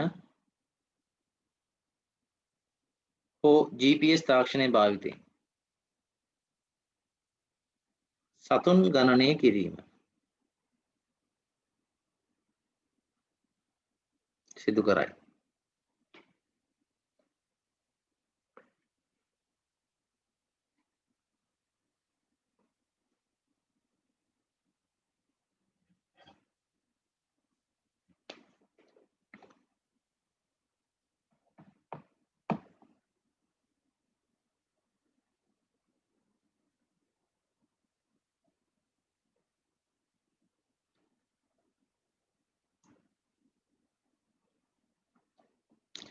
right එතකොට මේ වගේ අපිට ගොඩාක් දේවල් කරන්න පුළුවන්. ඊළඟට අපි බලමු ඊළඟ ශේෂ්ත්‍රයේ ගොඩක් වෙලාවට අපි සාමාන්‍ය උදාහරණ උනත් වැඩිපුර ගන්නේ මේ ශේෂ්ත්‍රයේ ලියමු වෙන ඊළඟ ශේෂ්ත්‍රයේ මූල්‍ය ශේෂ්ත්‍රය. මූල්‍ය හා ව්‍යාපාර කියලා මම දානවා. මූල්‍ය හා ව්‍යාපාර. මූල්‍ය හා ව්‍යාපාර.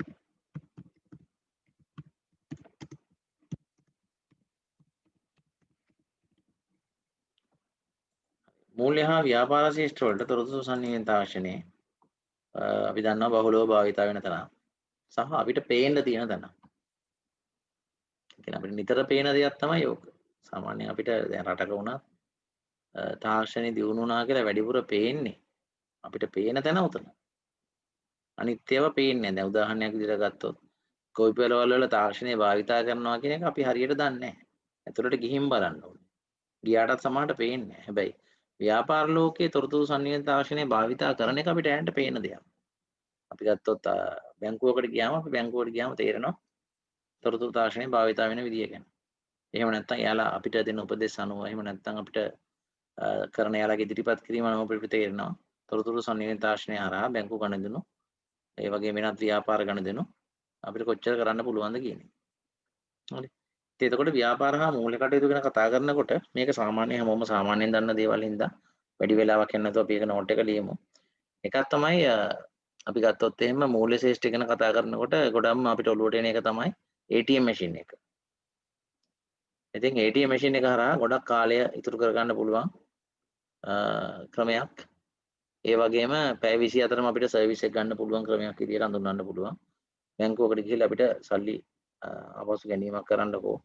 එහෙම නැත්නම් මුදල් ඩිපොසිට් කරන්න දැන් තියෙනවා කෑෂ් ඩිපොසිට් මැෂින් CDM කියන මැෂින් වර්ගේ. ඒතර ඒ වගේ දේවල් හරහා අපිට පුළුවන්කම ලැබිලා තියෙනවා බැංකු හා ගණදෙනු කරන්න. එතකොට ඒක එක කාරණයක්. එහෙනම් මුලින් මේක ලියලිමු. මූල්‍ය හා ව්‍යාපාර ශ්‍රේෂ්ඨ ගැන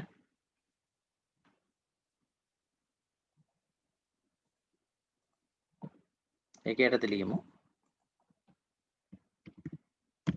ATM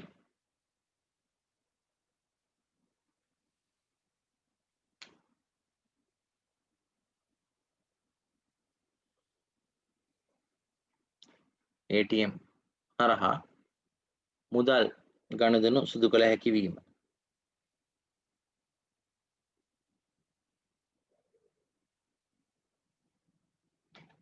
ඊළඟ එක තව ගොඩක් ප්‍රසිද්ධ එකක් තමයි ඉන්ටර්නෙට් බැංකින්. අන්තර්ජාල බැංකුකරණය මගින් ගනුදෙනු කළ හැකි වීම.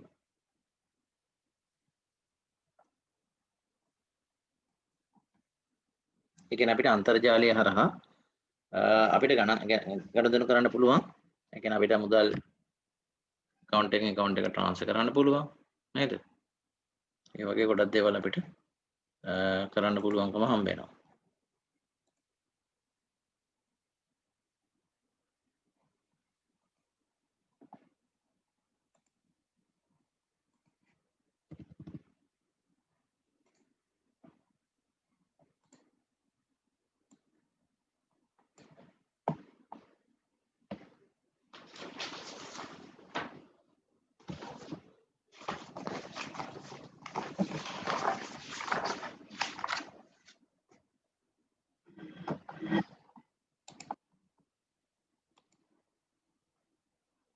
ඉතින් එතකොට සාමාන්‍යයෙන් ගොඩක් බැංකුවල තියෙනවා මේ බැංකු ගනුදෙනු කරනකොට බැංකුව ආරක්ෂාව සඳහා එක එක ක්‍රම පාවිච්චි කරනවා. දැන් උදාහරණයක් විදිහට ගත්තොත්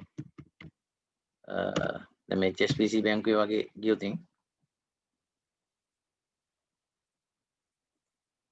මේකේ අපිට නිකම්ම මේ යූසර් නේම් පාස්වර්ඩ් ගහලා යන්න බෑ. right?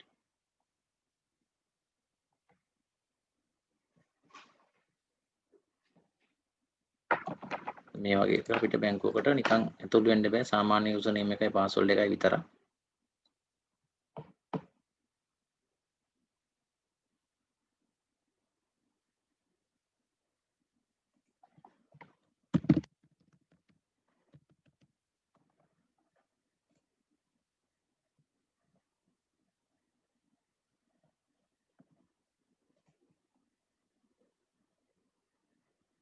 දැන් මේක මෙතනින් එහාට යන්න නම් එකක් තමයි මෙන්න මෙතන security code එකක් ඉල්ලනවා. දැන් මේ security code එක ඇවිල්ලා අපේ password එක නෙමෙයි.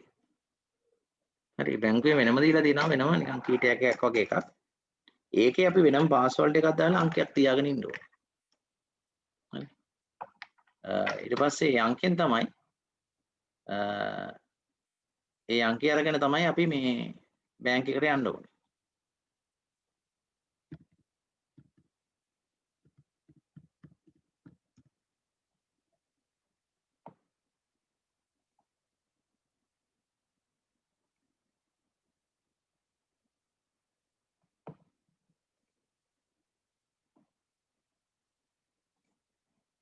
මේ තියෙන වගේ බැංකු කටයුතු සඳහා භාවිත කරන ටෝකන් එකක්. ඒතර බැංකුවට නිකම්ම යන්න බෑ. මුලින් මේකේ මේ වගේ පින් එකක් ගහලා මේක අන්ලොක් කරගෙන ඉන්න ඕනේ ඉස්සෙල්ලා මේ ලොක් එක අරන් ඉන්න ඕනේ.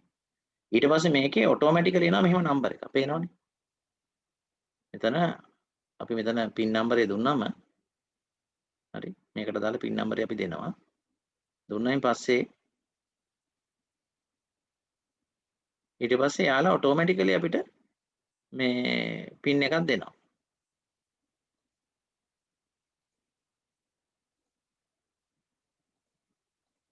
පින් එක දුන්නාම ඔන්න ඔටෝමැටිකලි මේක එයාලා ඉබේ දෙන එක. ඊට පස්සේ ඒක තමයි අපි අර අපේ වෙබ්සයිට් එකට ගිහිල්ලා මෙතන ටයිප් කරන්න ඕනේ. ඊට පස්සේ ඒක දීලා කන්ටිනියු කරපුවම අපිට බැංකුව ඇතුළට යන්න පුළුවන්කම හම්බ වෙනවා.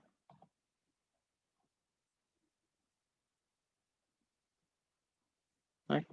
ඒ විදිහට තමයි බැංකු ගනුදෙනු කරනකොට අපි බැංකුව ඇතුළට යන්න පුළුවන් වෙන්නේ. ඊළඟට අපිට බැංකුවේ අපි ගත්තොත් එහෙම මේ බැංක් එක වෙබ්සයිට් එකක ඇතුළට ගියයින් පස්සේ කොහොමද වැඩ කරන්නේ කියලා බැලුවොත් ගොඩක් අය පාවිච්චි කරනවත් ඇති සමහර ලාවට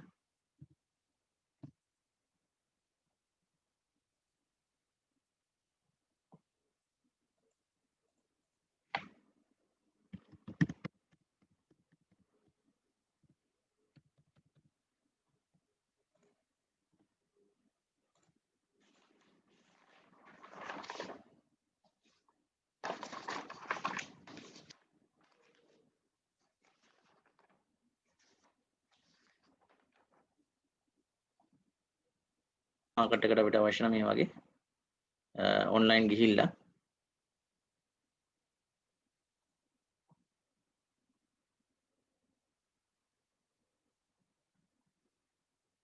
ගණදෙනු කරන්න පුළුවන්.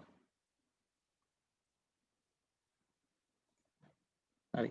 ඉතින් සමහරවිට දැන් මේ සමහර ඒවාල් දැන් මේක අපිට ගිහිල්ලා දැන් මේ තියෙන ෂෙයා මාකට් එකේ එක ප්‍රයිසස් යන විදිය. ඉතින් අපි කාට හරි මොකක් හරි ආයතනයක කොටසක් මිලට ගන්න ඕන. අපි නිකන් උදාහරණයකට ගමුකෝ සෙලාන් බැංක් කියලා. එතකොට මට සෙලාන් බැංකුවේ කොටස් කීයක්ද ගන්න ඕනේ? ගන්න ඕන ප්‍රමාණය මෙතන දුන්නා.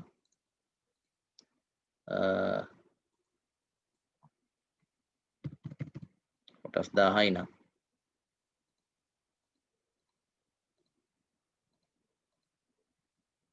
එතකොට අපි ගෙවන්න ඕන ගාණ මෙතන වැටෙනවා. හරි. ඕඩර් වැලියු එක උතන වැටෙනවා. ඊට පස්සේ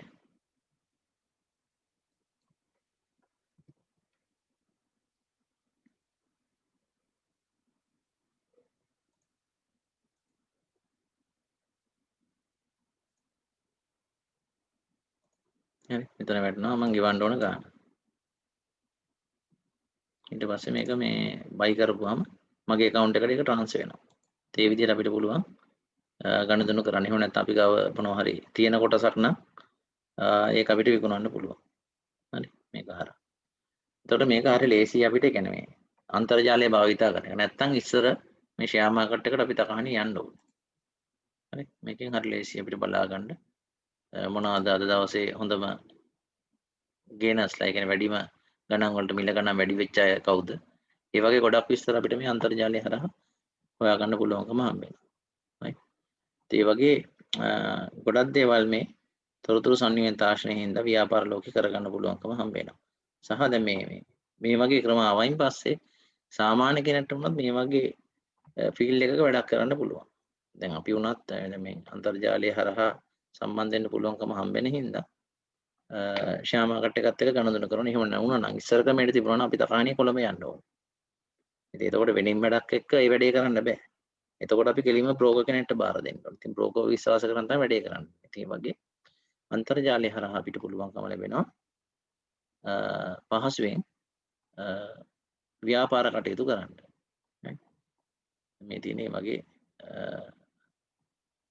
ෂෙයා මාකට් එක නේ ඔය වගේ තව තියෙනවා වලට ඕන හොයලා බැලුවේ කරන්සි මාකට් එක තියෙනවා. සාමාන්‍ය ඕන කෙනෙක්ට සම්බන්ධ වෙලා වැඩ කරන්න පුළුවන් ශේෂ්ඨ එව්වා. හරි. ඒ වගේ දේවල් වලට ගිහිල්ලා බැලුවේ. එහෙනම් ඉන්ටර්නෙට් බැංකින් ගැන කිව්වා අපි. ඊළඟට අපි කොටස් වෙළඳපොළ ගැන කිව්වා. ඒ වගේ විවිධ ව්‍යාපාර ශේෂ්ඨ සඳහා අපිට තොරතුරු සංනිවේදන තාක්ෂණයේ අන්තර්ජාලය හරහා ස්මාර්ට්ෆෝන් හරහා සම්බන්ධ වෙන්න පුළුවන්කම තියෙනවා. right. එහෙමනම් ඊළඟට ලියමු. ATM ගැන ලිව්වා. අන්තර්ජාල බැංකුකරණය ගැන ලිව්වා. ඊළඟට අන්තර්ජාලය මගින් අන්තර්ජාලය හරහා ඊළඟට ලියන්න අන්තර්ජාලය හරහා ඕනෑම අයෙකුට පහසුවෙන් කොටස් වෙළඳපොළ මුදල් වෙළඳපොළ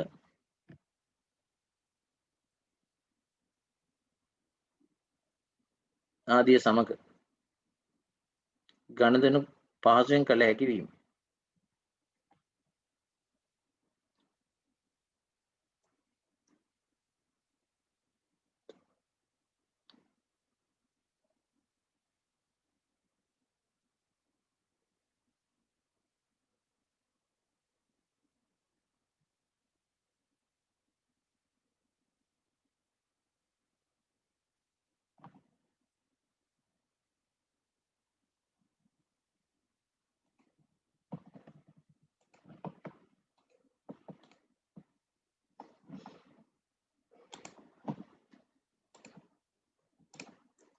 ඊළඟට අපි දන්නවා අලෙවිකරණය සඳහාත් අපිට මේ තොරතුරු සංනිවේදන තාක්ෂණය හැම පැත්තෙම උදව් වෙනවා මාකටිං වලට.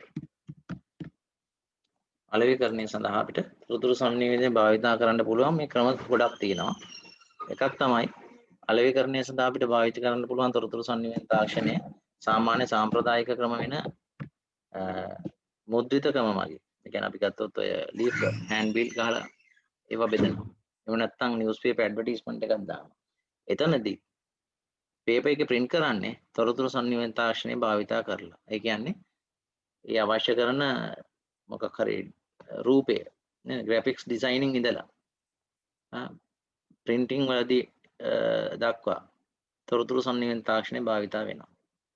හරි. එතකොට අපි hand bill-ක් නිවුස් පේපර් එකක් වගේ ගත්තොත් ඒ හරහා අපි මාකටිං කරනකොට එහෙම පාවිච්චි කරන්න පුළුවන්කම හම්බ වෙනවා තොරතුරු සංනිවේදන තාක්ෂණය.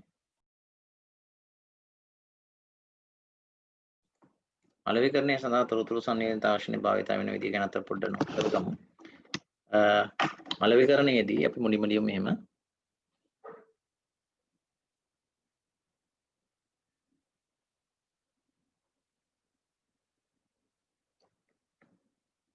සාම්ප්‍රදායික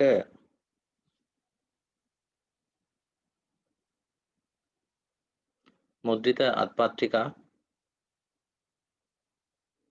සහ පුවත්පත් දැන්වීම් ආදීහි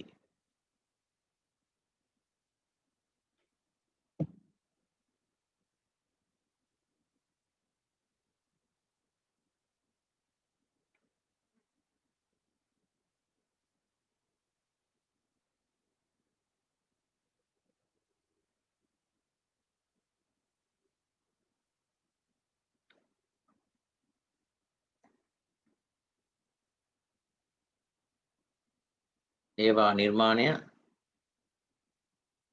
සහ මුද්‍රණය සඳහා පරිගණක පද්ධති භාවිතා කරයි.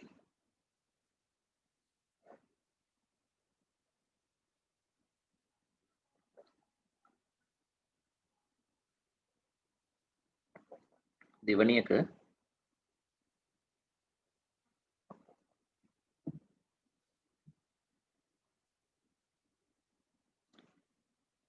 රූපවාහිනී වැනි විද්‍යුත් දෘශ්‍ය මාධ්‍ය සඳහා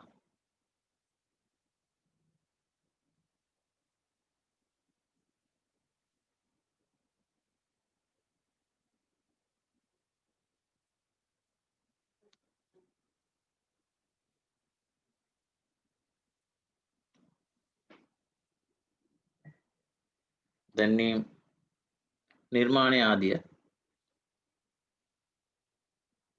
පරිගණක ආශ්‍රිතව සිදු කරයි.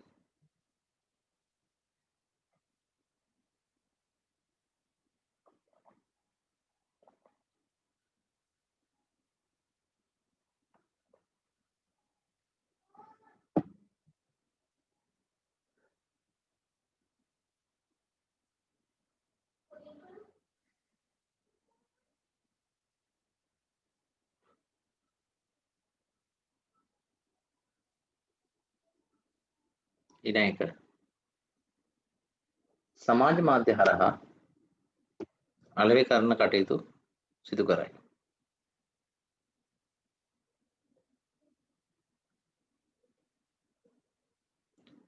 right එතකොට අලෙවිකරණය ගැන අපි ඔතන වැඩිපුරම කතා කරේ ඔතන ඔය මේ ඇඩ්වර්ටයිසින් ඇත්තටම ඔතන නොකිය කිව්වේ.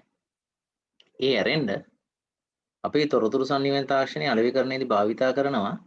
දැන් අපි ගත්තොත් එහෙම දැන් සමහර ආයතන වලට ඒ ආයතන වල එයාලගේ නිෂ්පාදනයට තරඟ කරන තව නිෂ්පාදකයෝ ඉන්නවා. නේ එතකොට වෙළඳ පොලේ තියෙන තරඟකාරී නිෂ්පාදන පිළිබඳ යම් අධ්‍යයනයක් කරලා ඒව සම්බන්ධයෙන් විශ්ලේෂණය කරන්න අවශ්‍ය වෙනවා. ඒ සඳහා භාවිතා කරන විශ්ලේෂණ මේව නම් හරි ඇනලයිස් කරන්න පුළුවන් විදිහේ software තියෙනවා. එතකොට ඒකෙදී අපි පාවිච්චි කරන්නේත් software පාවිච්චි කරනවා කියන්නේ ICT භාවිතා වෙනවා. එහෙනම් ඊළඟට ලියමු.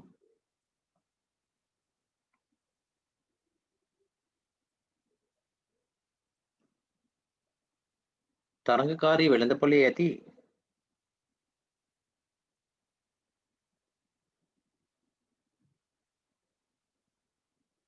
විකල්ප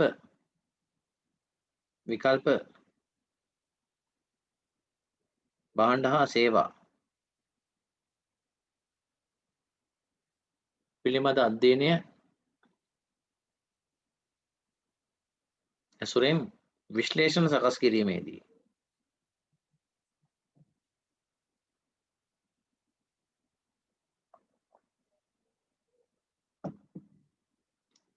තොරතුරු තාක්ෂණික උපකරණ. තොරතුරු තාක්ෂණික උපකරණ.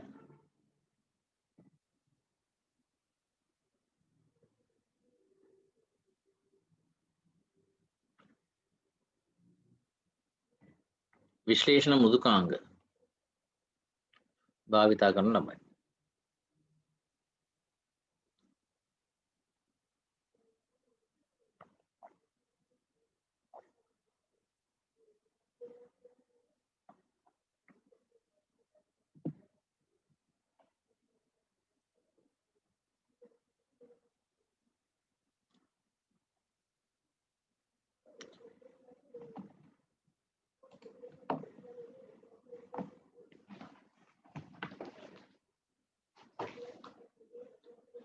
ඊළඟට අපිට තන් ඉදිරියේදී කතා කරන්න හම්බ වෙනවා තව අනාගතයේදී අලුත් පාඩමකදී.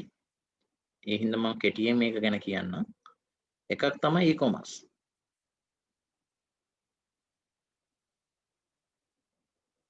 අනිත් එක තමයි e-business.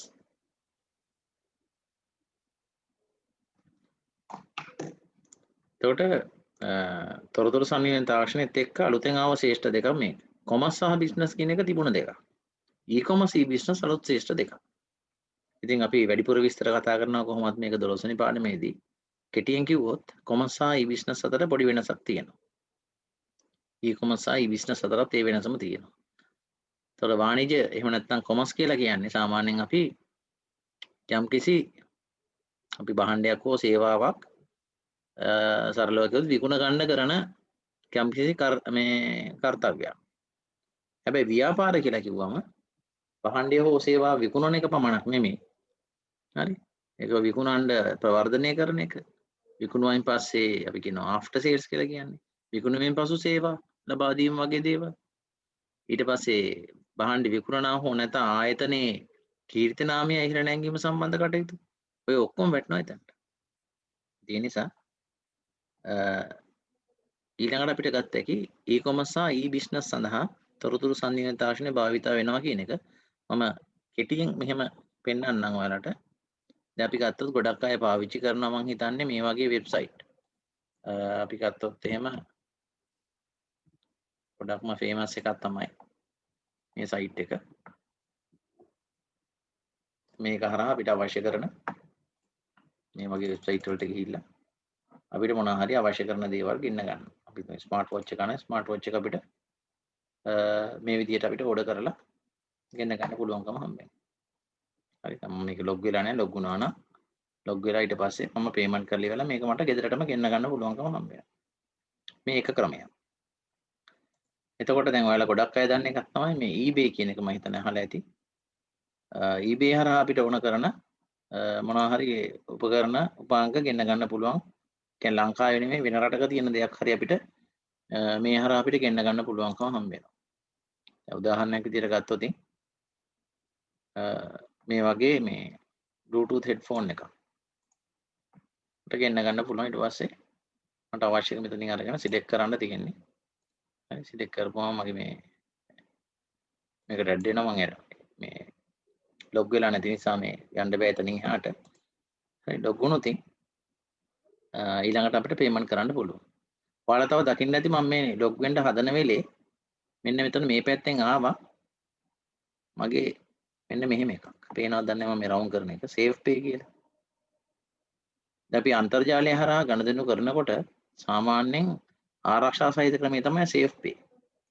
ඒ කියන්නේ ඔයාලගේ වෙනම දාගන්න ඕන software එකක් ඒක. ගොඩක් වෙලාවට ඒක එනවා මේ වෛරස් කාඩ් එක. දැන් මම ඇත්තටම දාගෙන තියෙන Bitdefend කියන වෛරස් එක ඇන්ටි වෛරස් එක. මේ Bitdefend එකත් එක්ක එනවා මේ safe pay කියන මේ protection method එක.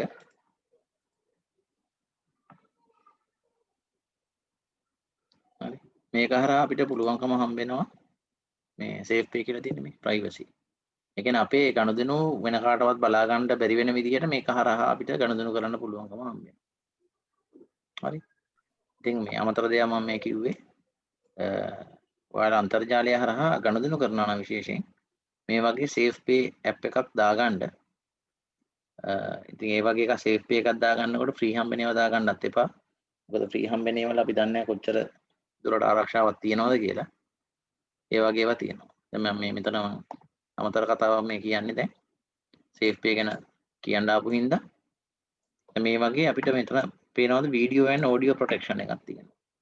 ඒ කියන්නේ අපි දන්නේ නැතුව වෙන කාට හරි පුළුවන් අපේ මැෂින් එකට වෙන software එකක් අපිට නොකිය ඇවිල්ලා install කරලා අපි නොදැනුවත් අපේ ලැප් එකේ එහෙම නැත්නම් අපේ ෆෝන් එකේ වීඩියෝ ඔන් කරන්න පුළුවන්. අන්න ඒක වළක්වන්න තමයි මේක තියෙන්නේ. හරි. ඒ කියන්නේ මම නොදැනුවත් මේකේ වීඩියෝ එක ඔන් වෙන්නේ නැහැ. මට කියලා තමයි ඔන් වෙනවන්න ඔන් වෙන්නේ. හරි මං ඔන් වෙන්න දීලා ඉවරලා අමතක වුණොත් ඇරෙන්න. හරි. මෙයා ඔන් වෙන්න දෙන්නේ නැහැ. හරි. ඒතර ඒ වගේ පහසුකම් හම්බ වෙනවා හොඳ වෛරස් කාඩ් එකක. ඒ හින්දා ඔයාලා මේ වෛරස් කාඩ් ඔයාලා ගාව කම්පියුටර් එක පරණ කම්පියුටර් එක නම් තියෙන්නේ වෙනස් වෛරස් කාඩ් දාලා බලන්න මොනවද ඒවල තියෙන ෆීචර්ස් කියලා. හරි. ඇත්තටම කිව්වොත් මම අවුරුදු 7ක් 8ක් මම වෙනස් ඇන්ටිවෛරස් පාවිච්චි කරා. මේ මගේ ඉස්සල්ලා තිබිච්ච ලැප් එකට මොනවද ඒවල ෆීචර්ස් මොනවද ඒවල වෙනස්කම් මොනවද වේගෙ වැඩි මොනවද වේගෙ අඩු ඒව බලන්න. ඒ වගේ ඔයාලටත් එක්ස්පෙරිමන්ට් කරලා බැලුව එකි. හරි කියන්නේ ඔයාලගේ කම්පියුටරේ ගොඩක්ම වැදගත් දත්ත නෙමෙයි නම් තියෙන්නේ. ඒ වගේ ටෙස්ට් කරලා බැලුව එකි. ඉතින් මම නම් ලයිසන් ඒවමයි ගත්තේ. අරගෙන අවුරුදු 7ක් 8ක් පරීක්ෂා කරලා බලලා තමයි. දැන් මම තියන්නේ කරලා තියෙන දිගටම මේ වෛරස් කාඩ් එක ගන්න. රයිට්. ඉතින් එතකොට මම මේ පෙන්නුවේ සේෆ් පේ කරන හැටි. ඒ කියන්නේ අපි ආරක්ෂිතව මුදල් ගනුදෙනු කරන්න නම් මේ වගේ එකක් පාවිච්චි කරන්න ඕන කියන එක.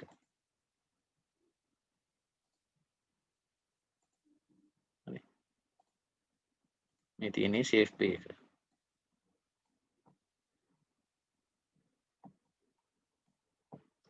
වීඩියෝ ඔඩියෝ ප්‍රොටෙක්ෂන් එක මේ තියෙන්නේ. රයිට්. ඊළඟට අපි ආපහු පාඩමට යමු.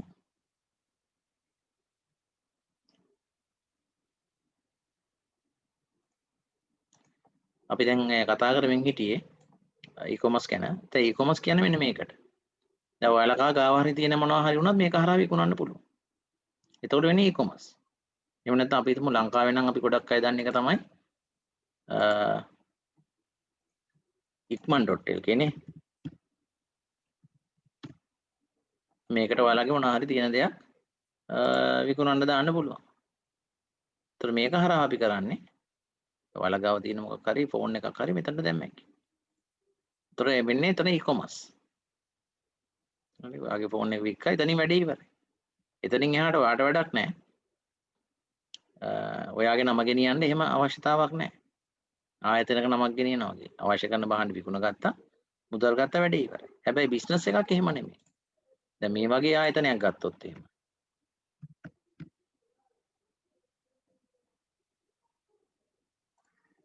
දැන් සිංගර් ඩම්රෝ වගේ ආයතනයක වෙබ්සයිට් එකක් ගත්තොත් හරි. දැන් මේකේ මෙයාලා කරන්නේ දැන් මේකේ තර වගේ අපිට මිඩට ගන්න එක මෙහෙම ක්ලික් කරලා ඉවරලා ඊට පස්සේ මේ මේක අපිට මේ අපේ කාර්ට් එකට දාගත්ත එකි. දාලා ඉවරලා පේමන්ට් කරලා ඔන්ලයින් අපිට ගෙන්න ගන්න පුළුවන්. නමුත් මේකෙදි මෙයාලා කරන්නේ බිස්නස්. මොකද මෙයාලට මේ ආයතන නම් වැඩ කරා. මේ දැන් මේ බහන්නේ මම ගත්තා කියලා. එතනින් ඉවර වෙන්නේ නැහැ මේ බිස්නස් එක. හරි ඒ හින්දා මේ බිස්නස් එකයි e-commerce එකයි ගොඩක් වෙනස්. අපිට නිකන් බැලුමට කොමර්සුයි බිස්නසුයි එක වගේ. වෙනසක් තියෙනවා. වෙනස වැඩිපුර කතා කරමු අපි 12 වෙනි පාඩමේදී. එහෙනම් ඊළඟට වාක්‍ය ලියාගමු.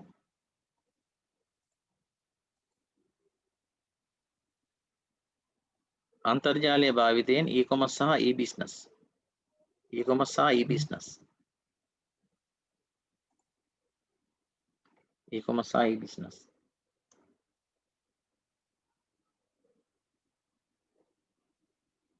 භාවිතයෙන් භාණ්ඩ හා සේවා ලබාගත හැකි වීම.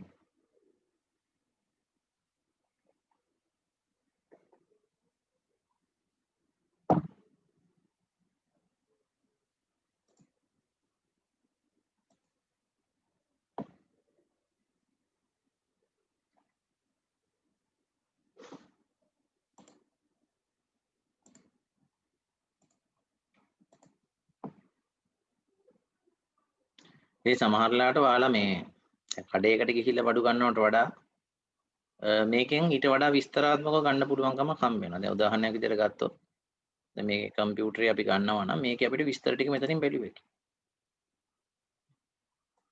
නම මොකද්ද? ඒකේ ජෙනරේෂන් එක මොකද්ද? දාලා තියෙන ප්‍රොසෙස් එක මොකද්ද? ස්ටෝරේජ් එක කීයද?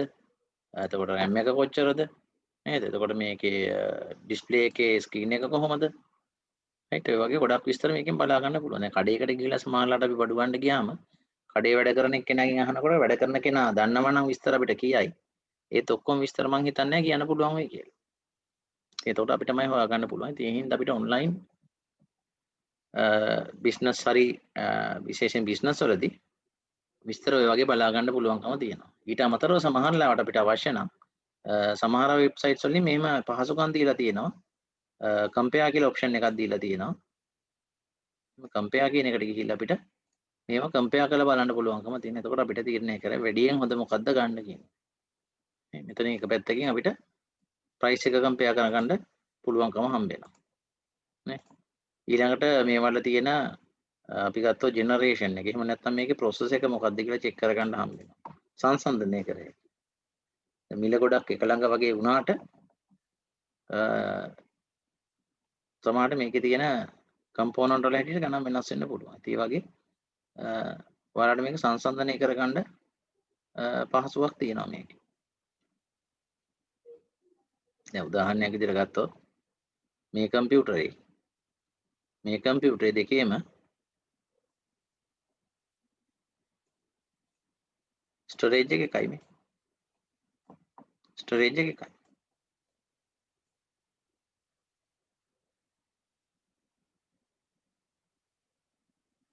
ඉතුරු ගොඩක් ඒවා එක වගේ. ඒතර ගාන වෙනස් වෙන්නේ මොකෙන්ද? ප්‍රොසෙස් එකෙන්. හරි. ඒතර මේ දෙන්නවත් හරියටම ඔයාලා ඉන්ටර්නෙට් එකේ ගහලා සර්ච් කරගත්තොත් ග්‍රැෆික්ස් කාඩ් එක දෙකෙන් කෝකද පර්ෆෝමන්ස් හොඳ කියලා ඔයාලා බලාගත්තා. ඒ වගේම ප්‍රොසෙසර් දෙකේ ඉන්ටර්නෙට් එකේ තව වැඩි විස්තර හෙව්වොනේ මේ දෙන්නගෙන් කවුද හොඳ කියලා බැලුවොත් ඔයාලට සමහරට මිල වැඩි එක හැමතිස්සෙම හොඳම එක වෙන්නේ නැහැ. මේ දෙකෙන් හොඳ එක කෝකද කියලා හරියටම හොයලා ගන්න පුළුවන් වෙයි. ඒ වගේ අපිට ලොකු පහසුවක් හම්බ වෙනවා මේ අන්තර්ජාලය හරහා භාණ්ඩ හා සේවා මිලදී ගැනීමේදී. අවාසිත් තියෙනවා අපි ඒවා පස්සේ කතා කරමු. right. එතකොට තොරතුරු සංනිවේදන තාක්ෂණය අලෙවිකරණයට ඔය වගේ තමයි අපි ප්‍රයෝජනයට ගන්න. ඊළඟට මේ ව්‍යාපාර කටයුතු වලදී ව්‍යාපාර වලට තව ඕන වෙනවා මේ තව විස්තර තියෙනවා. ඒ කියන්නේ උදාහරණ විදිහට ගත්තොත් ආයතනයේ වැඩ කරන සේවකයන්ගේ විස්තර. එයාලගේ ඉන්වෙන්ටරි කන්ට්‍රෝල් සිස්ටම් වගේ දේවල්. නේද? තොග පාලන පද්ධති ඕන වෙනවා. ඒ වගේ දේවලුත් ආයතන වලට වැදගත් වෙනවා. ඊළඟට ආයතනයේ වැඩ කරන සේවකයන්ට අවශ්‍ය කරන එක සේවා ලබා ගන්න පුළුවන්. දැන් උදාහරණයක් විදිහට ගත්තොත් කවුරු හරි කෙනෙක් වැඩට එන්නේ නැත්තම් හරි දැන් ඉස්සර වගේ කරදරයක් නැහැ. එක්කෝ ආයතනෙ දුන්න ඇප් එකක් තියෙනවා. ඇප් එකේ ක්ලික් කරන්න විතරයි තියෙන්නේ. දාට එන්නේ නැහැ වැඩට කියන එක. පණිවිඩය යනවා. නැත්තම් ඉස්සර සමානලාට අදාළ පුද්ගලයෙක්ට කාට හරි කෝල් කරන්න ඕනේ. එහෙම නැත්තම් ටෙලිග්‍රෑම් ගහන්න ඕනේ. කතන්දර ගොඩයි. ඒ වගේ පහසුකම් හම්බෙලා තියෙනවා මේ තොරතුරු සංනිවේදන තාක්ෂණයේ හින්දා. ඉතින් ව්‍යාපාර කටයුතු වලදී ඒ වගේ භාවිතයන් තියෙනවා. පහලින් ලියාගමු මෙහෙම ඊළඟට ආයතනය තුල මෙහෙම ලියමු. ව්‍යාපාරික ආයතනය තුල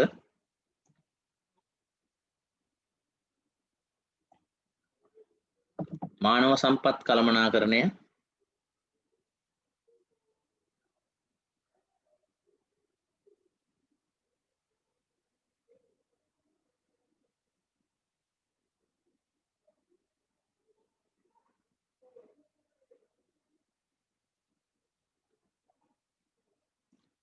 තොග පාලන පද්ධති හැසිරවීම ආදිය සඳහා තොරතුරු තාක්ෂණය භාවිතා කරයි.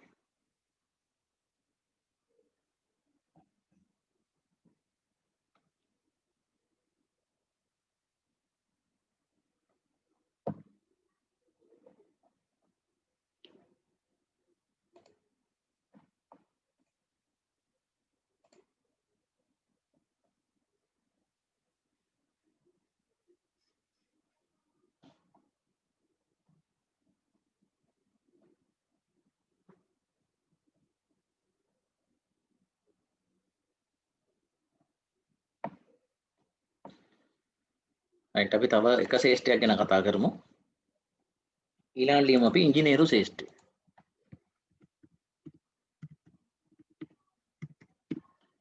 ඉංජිනේරින් පිළිබඳ ඉංජිනේරු ශේෂ්ත්‍රයේදී තොරතුරු සංනිවේදන තාක්ෂණය බහුලව භාවිත වන ශේෂ්ත්‍රයක්. අපි ගත්තොත් එහෙම දැන් මොකක් හරි නිෂ්පාදනයක් කරන ආයතනයක මුලින්ම නිෂ්පාදනයට අවශ්‍ය කරන ඩ්‍රොයින් එක අඳින්න කම්පියුටරේටඩ් ඩ්‍රොයින් පාවිච්චි කරනවා.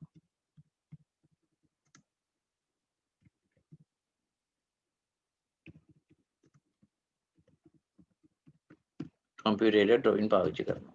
ඒ කියන්නේ දැන් අපි නිෂ්පාදනය කරන්න යන්නේ මොකක් හරි උපකරණයක්. ඒ උපකරණයේ ඇඩය කොයි වගේ දෙන්න ඕන කියන එක මුලින්ම ඩිසයින් කරන්න ඕන. ඊට පස්සේ ඒ ඩිසයින් කරපු එක මැනුෆැක්චර් කරන්න පුළුවන් කම්පියුටරේටඩ් මැෂින් වලට දාලා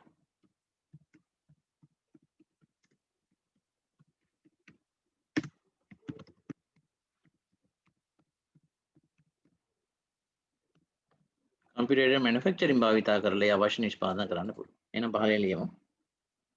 ආයතනවල නිෂ්පාදන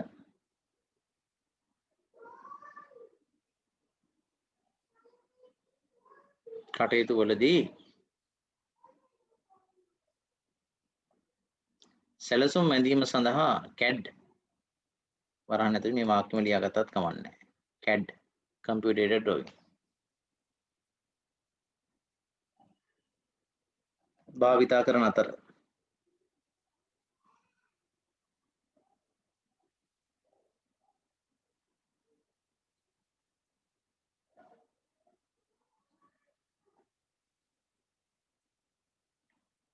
ඒවා නිෂ්පාදනය කිරීම සඳහා CAM computed manufacturing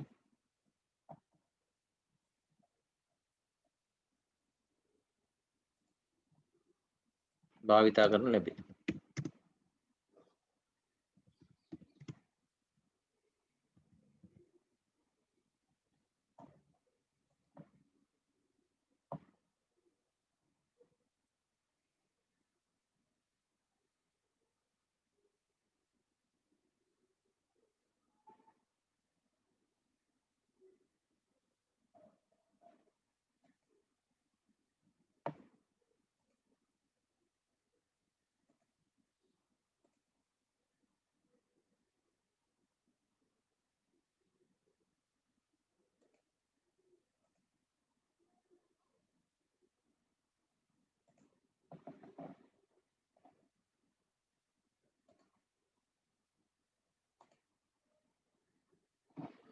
උදාහරණයක් විදිහට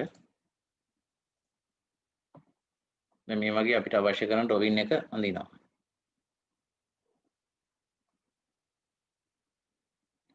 මේ සර්කිට් ඩිසයින් වෙන්න පුළුවන් ඕනම එක. ඊට පස්සේ මැෂින්ස් වලින් ඒවා නිර්මාණය කරනවා.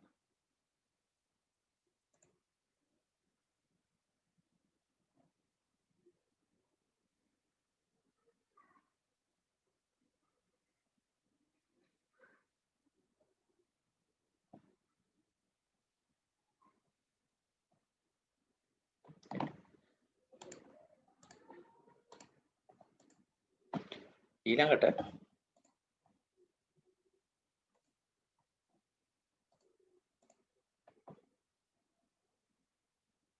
දැන් ඔය CAD CAM පාවිච්චි කරන එකේ වාසිය තමයි දැන් මුල්ම කාලේ අපි ඩ්‍රොයින් අඳිනකොට ගොඩක් වෙලාවට 2D ඩ්‍රොයින් ඒ කියන්නේ අපි ද්විමාන ඒවා තමයි යන්නේ. අපි හිතමු ගෙයක් හදනවා කියලා. ඉදිරි පෙනුමයි පැති පෙනුමයි ඊට පස්සේ බිම් සැලසුමයි ඌව තමයි අඳින්නේ. ඒ වගේ තමයි මොකක් හරි උපකරණයක් ගත්තොත් ඉදිරි පෙනුමයි වම් පස පෙනුමයි දකුණු පස පෙනුමයි උඩින් බැලුවම පේන විදිය ඔහොම අඳිනවා.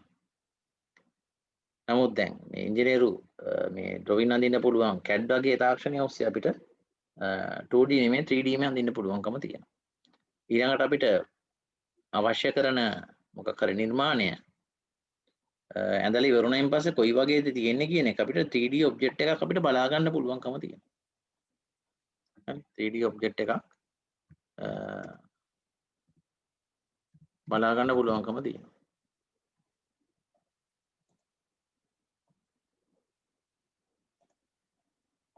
දැන් උදාහරණයක් විදිහට ගත්තොත් ඉංජිනේරින් මොනවාද හවුස් ප්ලෑන් අඳින කෙනෙක් කියලා හිතමු. එතකොට යා ප්ලෑන් එක අඳිනකොට ඉස්සර නම් 2D ඒවා අඳින්නේ.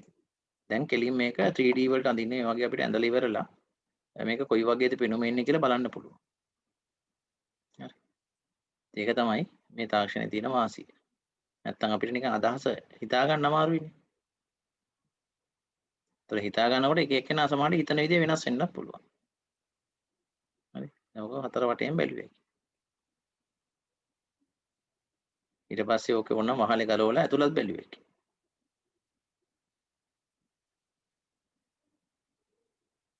හරි. ඒතකොට ඒ වගේ එතකොට අපේ මොකක් හරි නිර්මාණය නිෂ්පාදනය කරන්න කලින් බලා ගන්න පුළුවන්කම හම්බ වෙනවා. ඉතින් මොකක් හරි උපාංගය නිර්මාණය කරා වුණත්, ගයක් දොරක් බිල්ඩින් එක නිර්මාණය කළා වුණත් අපිට ඔය වගේ හදන්න කලින්ම තීරණය කරන්න පුළුවන් මේකේ මෙන්න මේ අඩුපාඩු තියෙනවා මේවා වෙනස් කරන්න ඕනේ කියන එක. right.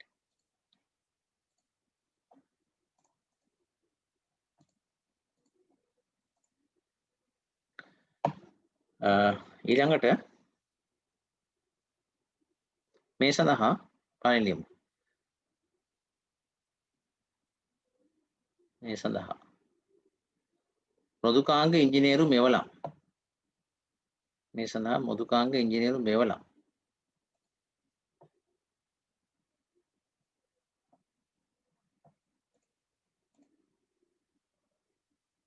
සහ මෘදුකාංග භාවිතා කරනු ලබයි.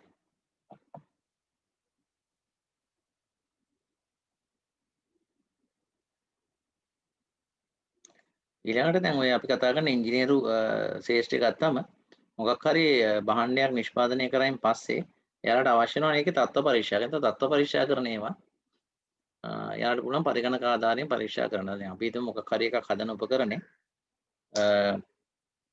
අපි හිතමු කිලෝ 10ක් වැටුණත් ඒක මුකුත් වෙන්නේ නැහැ. නේ?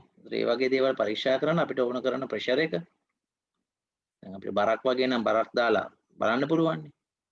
හැබැයි අපිට පරීක්ෂා කරන්න අමාරුයි ප්‍රෙෂර් එක වගේ දේවල් වෙනස් කර කර බණිතයකට පරිගණක ආධාරයෙන් අපිට අවශ්‍ය කරන ඒ පහසුකම් දීලා බලන්න පුළුවන්.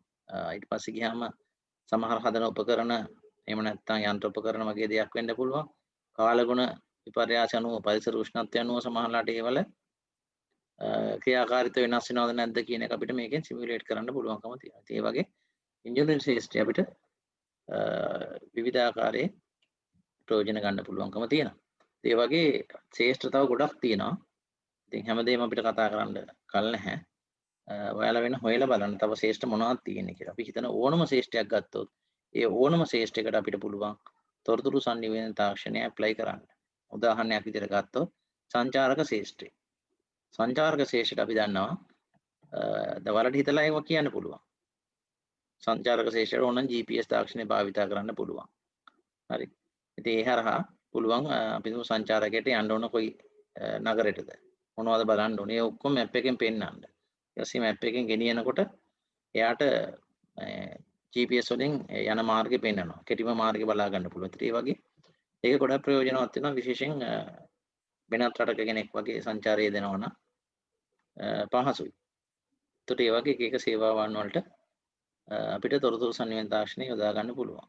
ඊට පස්සේ ගත්තොත් එහෙම ජනමාධ්‍ය වගේ ශාස්ත්‍රයක් ගත්තොත් ජනමාධ්‍ය වගේ ශාස්ත්‍ර වල අපි දන්නවා මුලින්ම අපි අර මාකටිං වලදීත් කියපු කාරණා ටිකම තමයි ජනමාධ්‍ය සහ ප්‍රවෘත්තිකරණය වගේ ශාස්ත්‍රවලදී තොරතුරු sannivedana තාක්ෂණය භාවිත කරන මුද්‍රිත වුණත් විද්‍යුත් මාධ්‍යකදී වුණත් ඊළඟට ගත්තොත් එහෙම ගොඩක්ම තොරතුරු sannivedana තාක්ෂණය බහුලව භාවිත වෙන ශාස්ත්‍රයක් තමයි චිත්‍රපටි ශාස්ත්‍රය සහ විනෝදාස්වාද ශාස්ත්‍රය.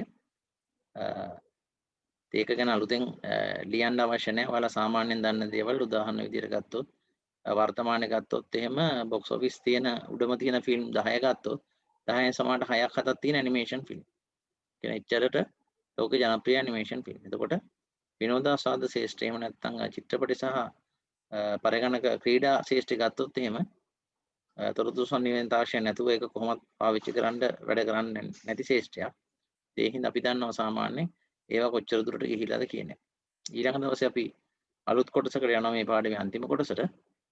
එදාට වෙලා තිබුණොත් පොඩ්ඩක් මම අතනදී විනෝදාස්වාද ශාස්ත්‍රය ගැන පොඩි දේවල් ටිකක් අපි කතා කරමු. එහෙනම් අපි අද මෙතනින් පාඩම නවත්තනවා. මෙතනින් පාඩම අපි අවසන් කරමු.